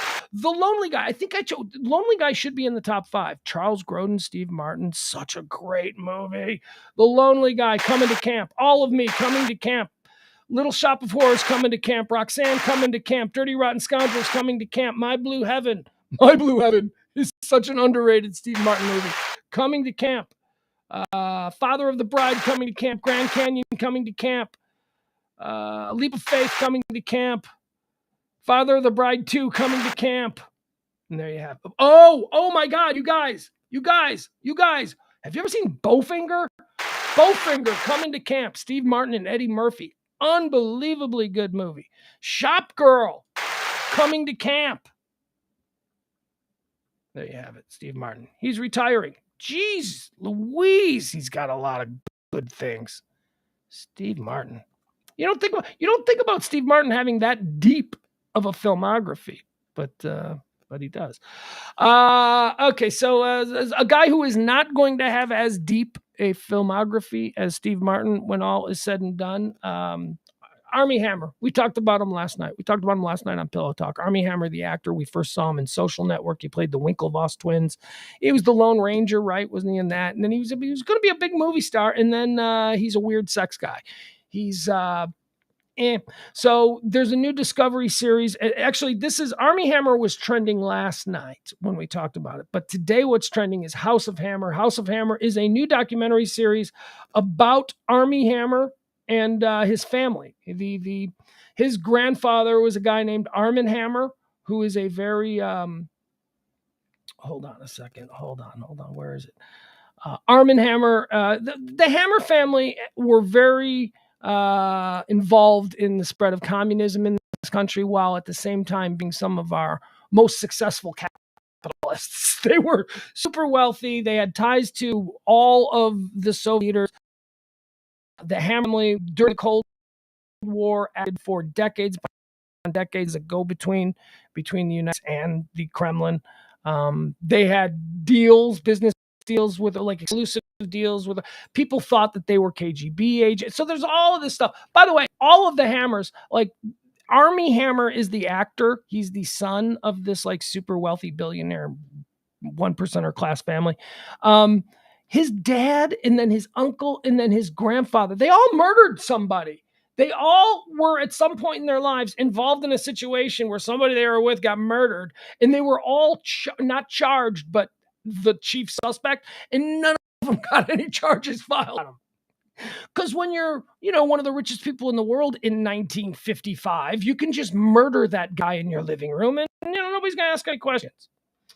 So anyway, it's a new series about the family and about Armie Hammer and his troubles, and how his troubles are just the latest in a very long and storied family's history of troubles.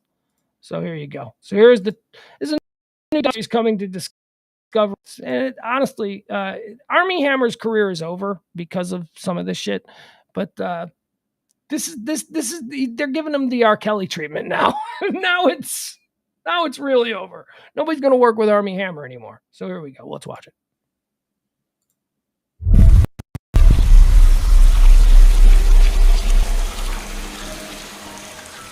I'm here to talk about what happened in my relationship. Can I just point something out, though, right here? Because I noticed this last night. I just say, okay, so this is one of the women who dated Armie Hammer, who has a problem with Armie Hammer. Can I just tell you, what is this woman wearing? This is like the greatest, sexiest, most elegant, sophisticated outfit. This woman looks amazing. Look at, she's got, and I like how she's got the jacket, but her arms aren't through the jacket. Her arms are coming through the front for effect, to be sure, because it's a good look. It's more like a cape now. I can't get over how awesome this woman's dress little outfit is. With Armie Hammer. Look at her. But doesn't this look weird? Doesn't this look weird? It's like she's got extra arms. But look at this. This woman is put together. Oh my God. Are you okay to bring up your phone? Yeah.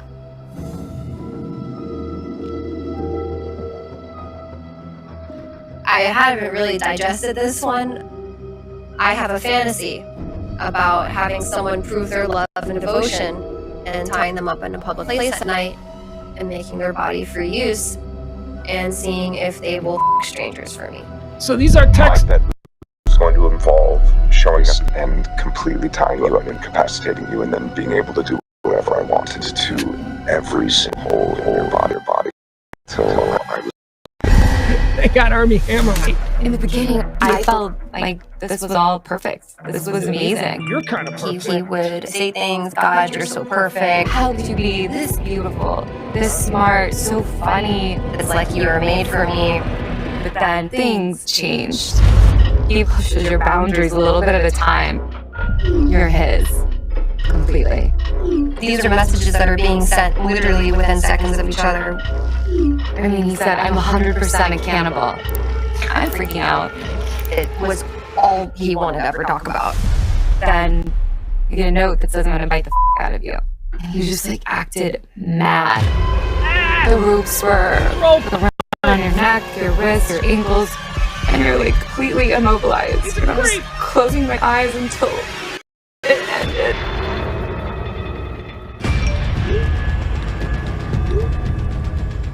Once Courtney came forward, other women started coming forward. How did Armie Hammer go from Hollywood golden boy to an alleged abuser? When all this came out about him, I will not. You just don't wake up and become this dark controller. Look at him. He looks like a crazy person. That's look at this. I don't like this guy. Abuser. This behavior is deep rooted. On the outside, Look at that. we were a perfect family, but magnify Succession a million times, and it was my family. Succession. That's a good If comp. you believe about making deals with the devil, the Hammers are top of the totem pole. Every generation in my family has been involved in dark misdeeds. It just gets worse and worse and worse. I know my grandfather had a dark side, but I saw my father's dark side firsthand. And I've seen my brother's dark side. It was like a monster unleashed. They murdered Now it's people. Army Hammer. It's just generation to generation. I've let the hammers my whole life. It's time to stop. I refuse to be silenced. My name is Casey Hammer, and I'm about to reveal the dark, twisted secrets of the Hammer family.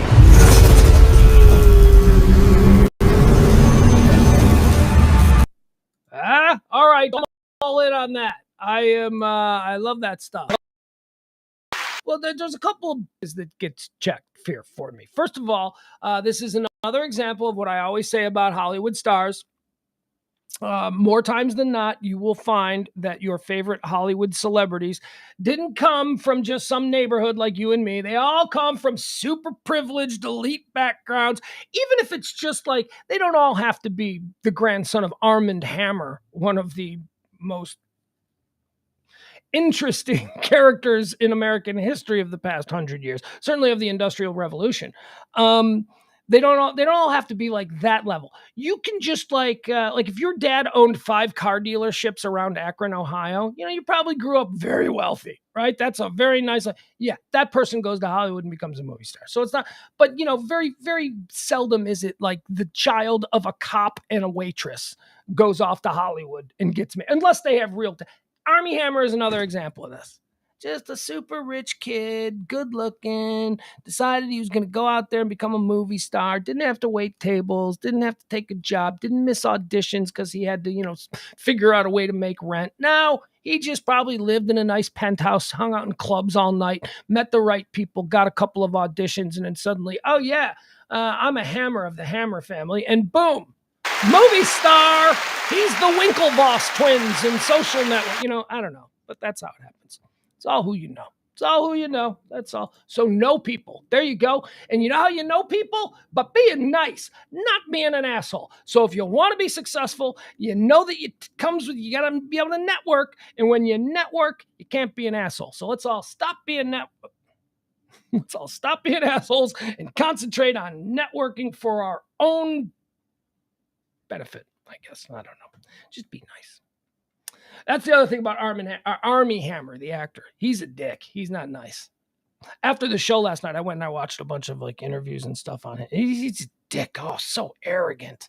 So, I am handsome and I come from a very well-connected and wealthy family. So I am pretty spectacular. He's that guy. He is that guy. Ugh. And his career's over. Oh, well. Oh, how's he going to put food on the table? Because he's a billionaire. Because his family has billions. That's how he's going to be fine. Trust me. If we can publicly execute, and I mean metaphorically, if we can publicly execute the career of some movie star, it may as well be this guy. This guy's going to be fine. He'll probably just buy a movie studio.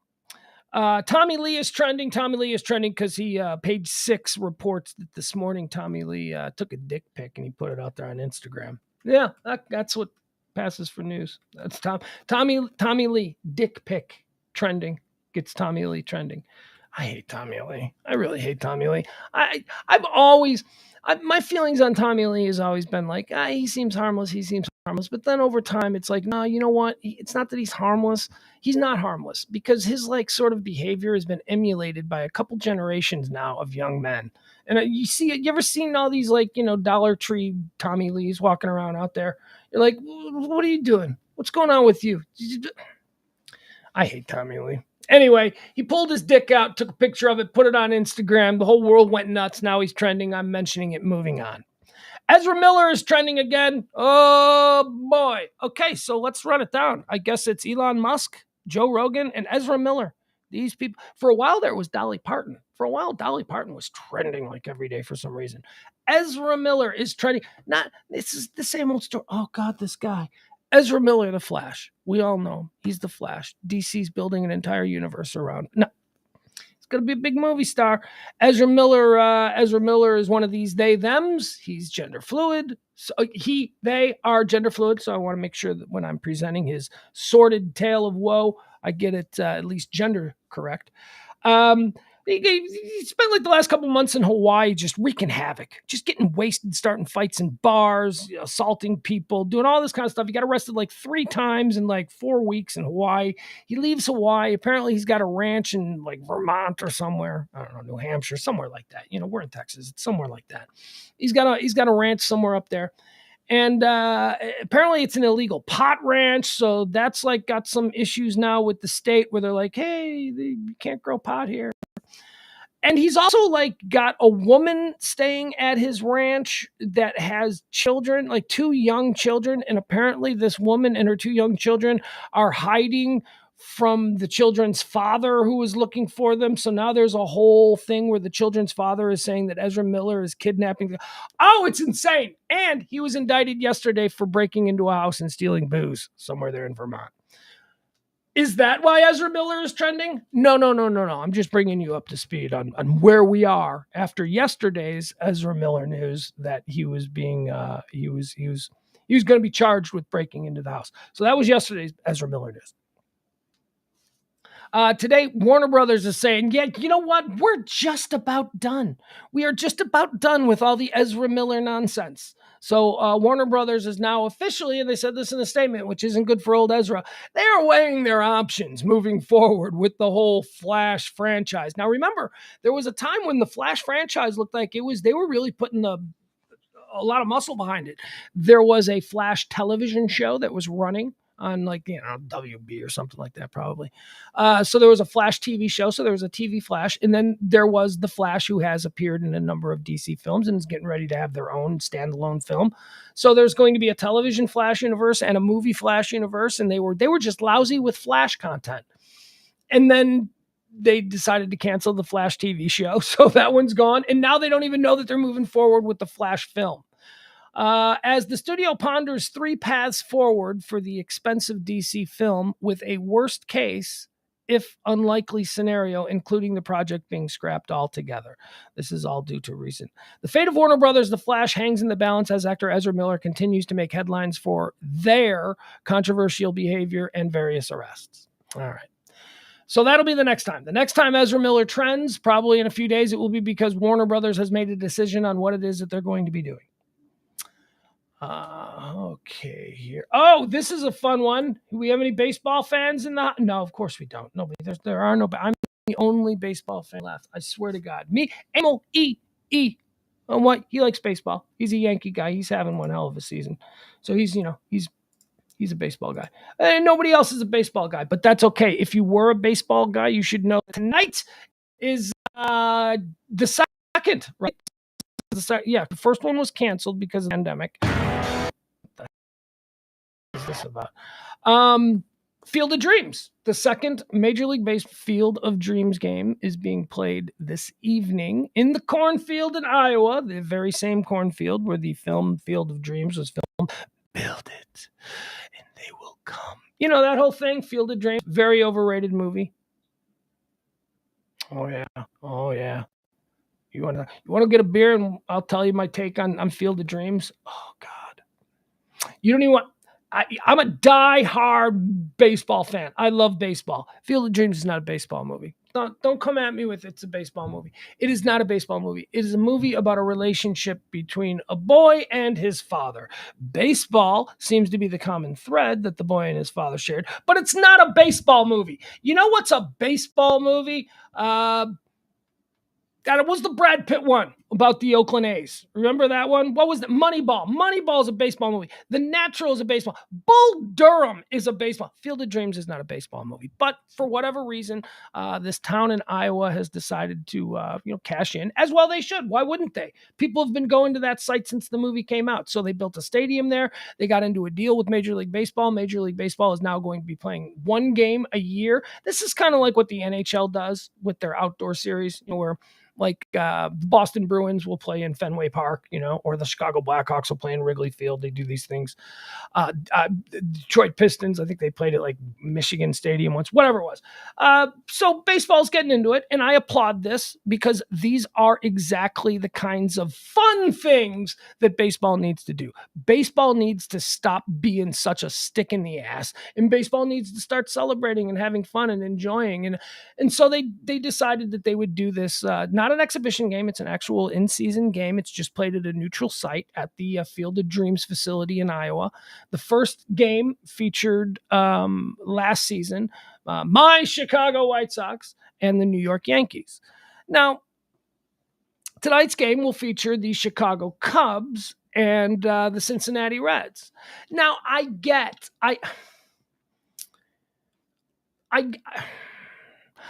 first of all, I'm upset that this game should be played by the Chicago White Sox should be the home team for this game every single time, because it was the Chicago White Sox featured in the movie Field of Dreams. The team that came out of the cornfield and played in the Field of Dreams, Chicago White Sox. So it should be a White Sox game. It should be, but whatever. They're going to move it around. That's fine. I mean, I'm a Chicago White Sox fan.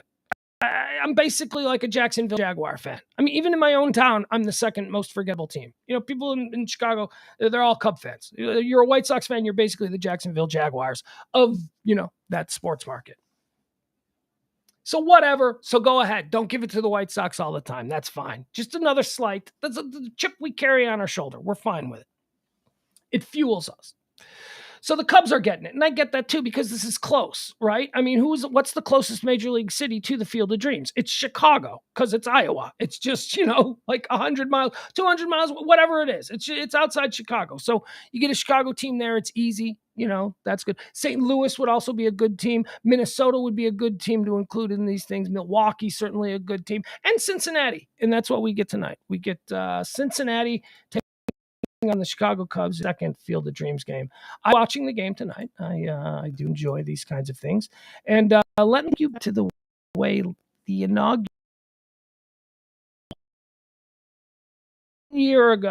I can tell you I was watching this, a New York Yankee fan, and it felt really good.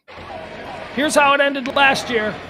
Anderson hits it in the air right. Back at the wall. Walk it off, baby! Tonight, change the game, baby! Change the game!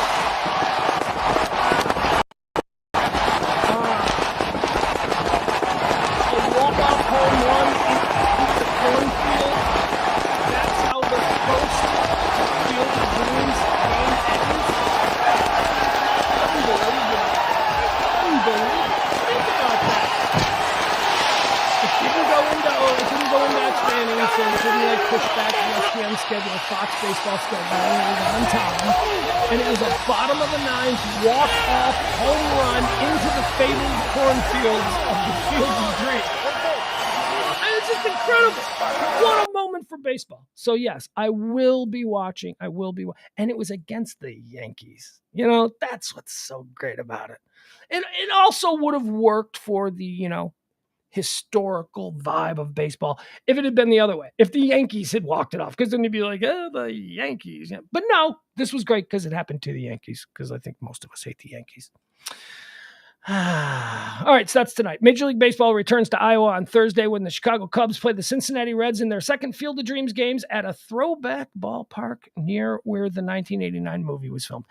That is true. It is near. It is in the same complex, but it is not the exact field. Like you can see the field that they made for the movie, and then you see this complex that they built. Kathy Hilton is trending. God only knows why. Kathy Hilton is Paris Hilton's mom. She was on Watch What Happens Live. You know that show? Yeah, if you're a dude and you're married, your wife watches it. And if you're a woman, you know what it is. Watch What Happens Live. First of all, is this a nightly show? The Andy Cohen Bravo late night talk show is Watch What Happens on every night. I thought it was just like a weekly thing. And I thought it was only after an episode of Real Housewives of Beverly Hills or something like that. But maybe there's a different Real Housewives show on every night of the week. So now that show, watch. Anyway, Kathy Hilton, Paris Hilton's mom, was on the show last night, and they were playing a game called Does Kathy Know This Person? Where they would show a picture of a celebrity, and then they would ask Kathy Hilton to, who is this person? They just show a celebrity's face, which is a fun game, especially when you get older, because I know that guy. I don't know his name though. So they held up a picture of Lizzo. The R&B performer, the Lizzo, So they show a picture of Lizzo to Kathy Hilton and they say, "Who is this?" And she goes, "I know who that is. That's Precious."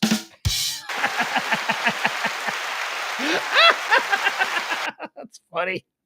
Oh, and everybody started laughing because Lizzo's not Precious. They're just It's funny on a number of levels because here you've got like this she's a Hilton. She's an elitist. She's a 60-something-year-old former beauty queen. Paris Hilton's mom. She probably, she lives in her own bubble, her own Beverly Hills bubble, and she sees a heavy-set black woman, and she automatically just goes, Precious. I'm surprised she didn't go Nell Carter. Like, that's funny. Oh, and they all laughed.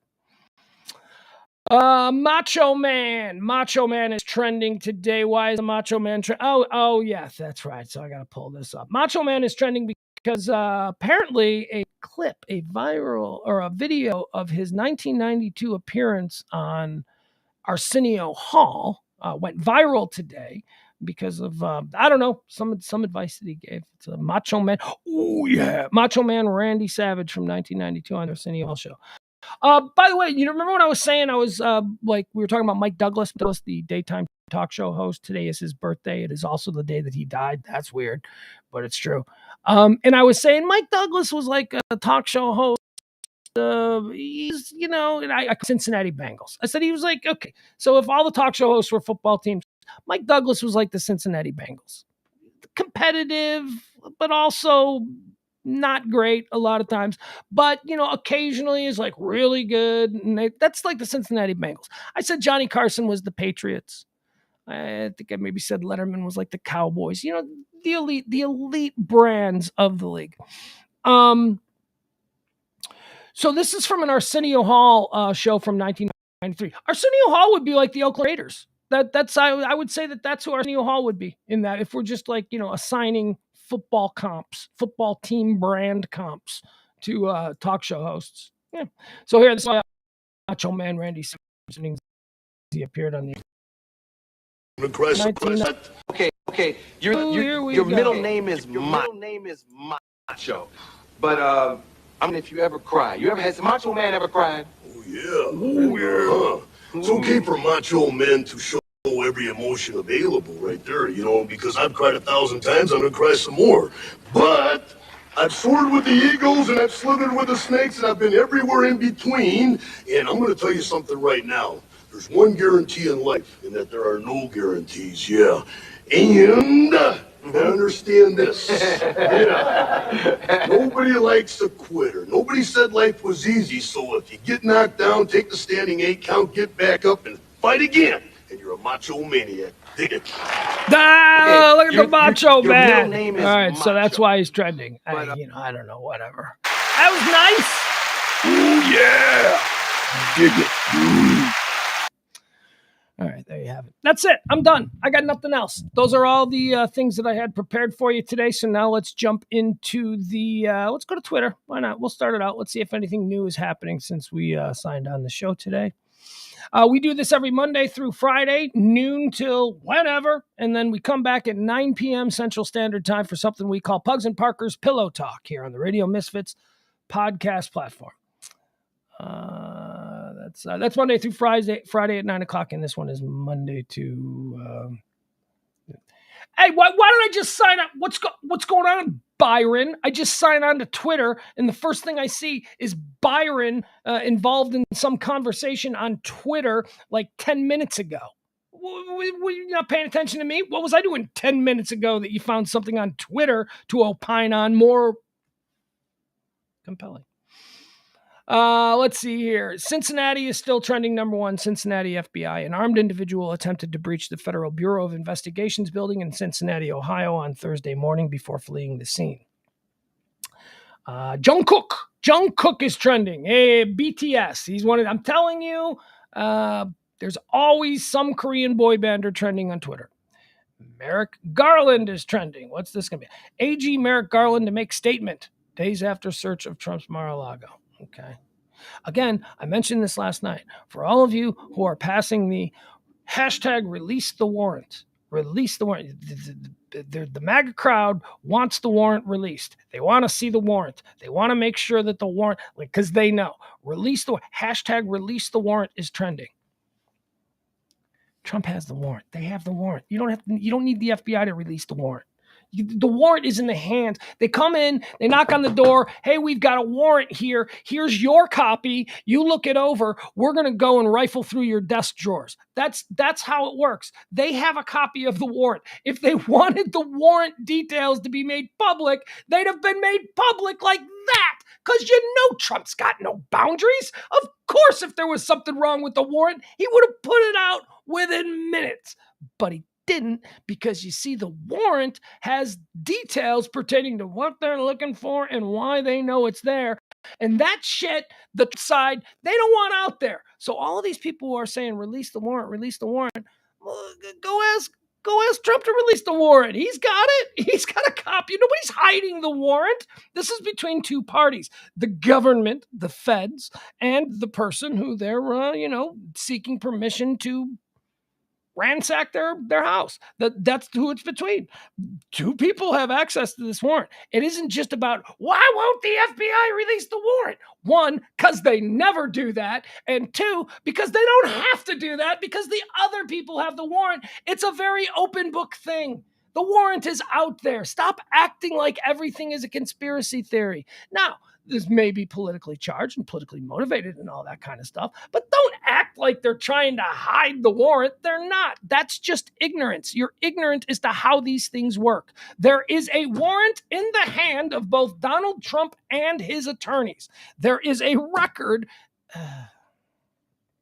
It's the same people. Back when the Alec Baldwin situation went on, people were pushing the story that Alec Baldwin was arrested and that he was in jail in New Mexico, and that a New Mexico county judge had, the reason we're not hearing about Alec Baldwin in prison is because the New Mexico county judge blacked out all news media reporting about the Alec Baldwin story. A county judge, wasn't even a federal, not that would make a difference, but even a county judge in New Mexico told the world's media that they're not allowed to report on the Alec Baldwin story.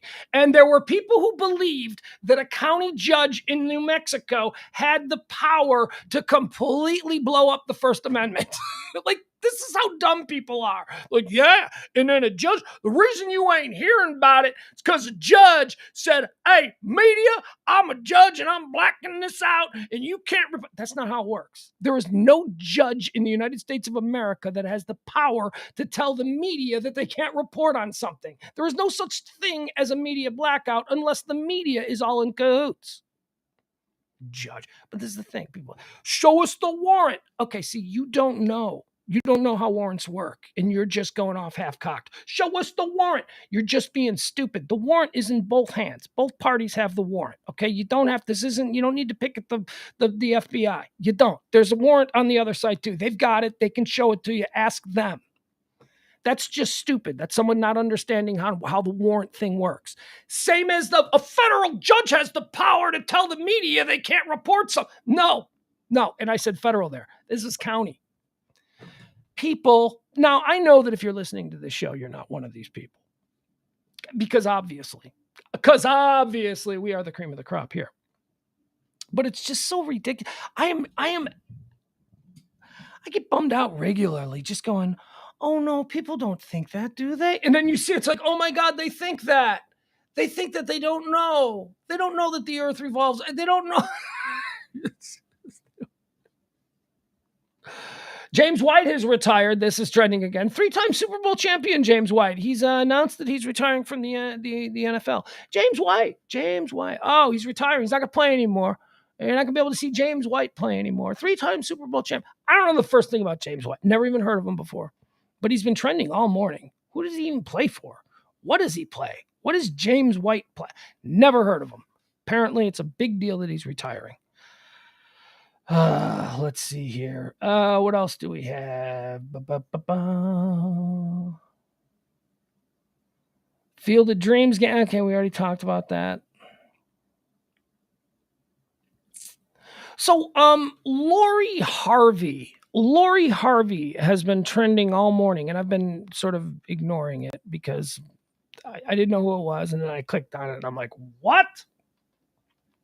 So Lori Harvey is famous now. Lori Harvey is apparently a famous person now. She's Steve Harvey's daughter. That's it. Does she do something else? Is she an Instagram model? Is that it?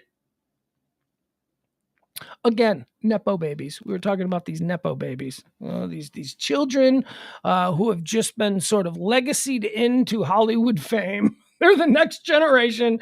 They've accomplished nothing. They've displayed no talent that supersedes expectations by the average. They are just, they're just given their turn. Your turn to be famous. Yeah. But you know what? I also say for every one of those people, there's somebody on YouTube who's got 4 billion follows who makes $100 million a year, right? Who doesn't have anything, who doesn't have any sort of connection to anything. So I guess there are exceptions. I guess maybe I need to think about that. Maybe I need to really rework my vitriol and my anger. Randy Gregory. Why is Randy Gregory trending? Okay. This can't be this good. Okay, so apparently, wait, is there a Cowboy game tonight? Is there a Cowboy game tonight? You guys, do I not know that there's a Cowboy game tonight? Cowboys won't face Randy Gregory Thursday, but look forward to seeing him. Randy Gregory left for Denver in free agency during the offseason. The defensive end won't practice against. Oh, okay, so they're just doing a scrimmage with the Broncos, and Randy Gregory is not going to be participating. Okay. All right, guys, that's it. There ain't nothing else going on. I don't know what else to tell you. Tip the show if you can. Really would appreciate that. We make no money on this show anymore. It's been 3 really rough months. So go ahead. So tip the show if you can. Cash App, Venmo, anyway. Appreciate it. Anything you can drop in there. Treat me like I'm your bartender, your barista, your car park guy. I think that's a valet. Whatever. Just do it. Just do it if you can. If you can't, you can't. But if you can, you can, and you should. So I'd appreciate it. Thank you very much. Join us tonight. Come back tonight at 9 o'clock. Parker and I will be back. Pugs and Parker proudly present Pillow Talk on the Radio Misfits podcast platform every Monday through Friday at 9 p.m. Central Standard Time. How long can I fill? Again, why is every piece of digital equipment in this house working so small today? So small, so slow. All right. There we go. That's what we were all. Adam says, is this James White? James White had the final touchdown in the Patriots-Falcons Super Bowl. Okay. Adam says he has a baby with Beyonce, but we blacked out the news media from reporting it. Oh, well, you must know that county judge in New Mexico who has the power to overturn the First Amendment.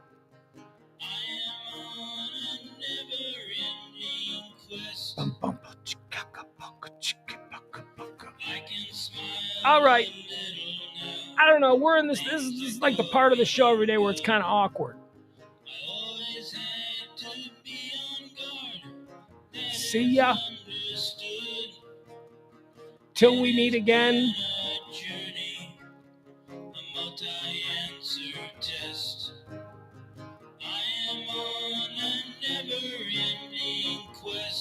All right. Tomorrow is another day. The best is yet to come. I have found a different way, so baffling to some.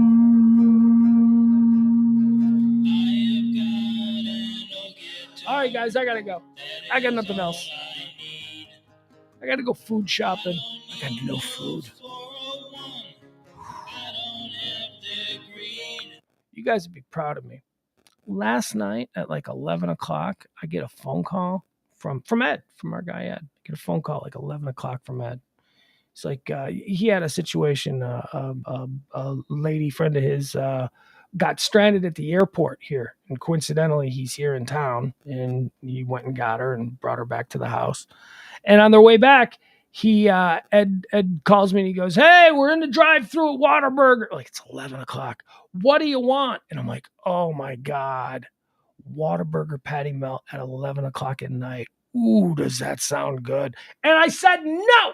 I turned it down. He would have bought. It wasn't a money thing. I turned it down. Why? I don't need to be eating a cheeseburger at 11 o'clock at night. Look at me. Look at me. So you know what I had? I had a turkey wrap. And it was delicious. It was no Whataburger patty melt, to be sure. But it was delicious.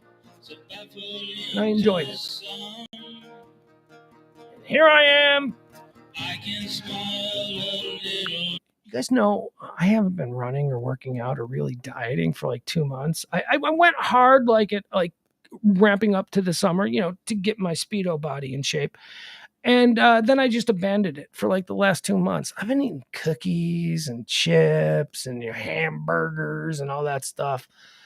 I was supposed to restart my diet on August 1st, but that didn't work. I don't know.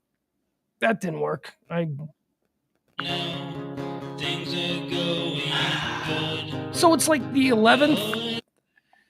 How do you start a diet on the 11th, right? I gotta start my diet on the 15th, right? You start your diet on the 1st to 15th.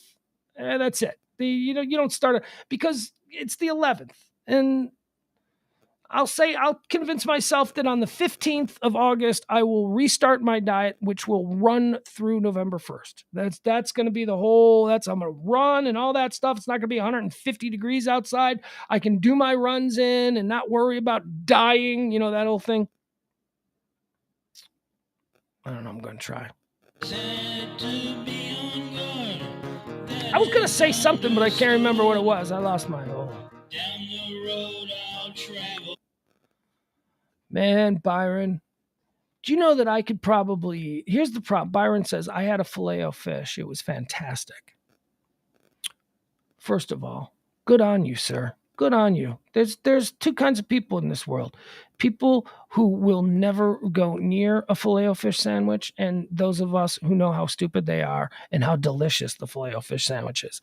I could eat 10 Filet-O-Fish sandwiches. No joke. They're too small. They are too small, and you need to get them like 2-3 at a time because I could seriously eat a Filet-O-Fish sandwich in 2 bites. Oh my God. And when they are fresh, like when it's a brand new Filet-O-Fish, you know what I'm talking about. You guys have had the brand new Filet-O-Fish. When you get the brand new Filet-O-Fish, there are very few things in life that are probably better than that. So delicious.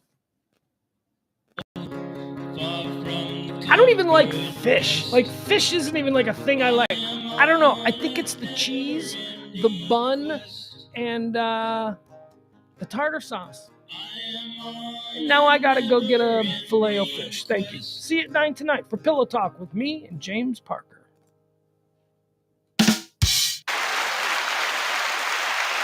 On the Radio Misfits podcast platform.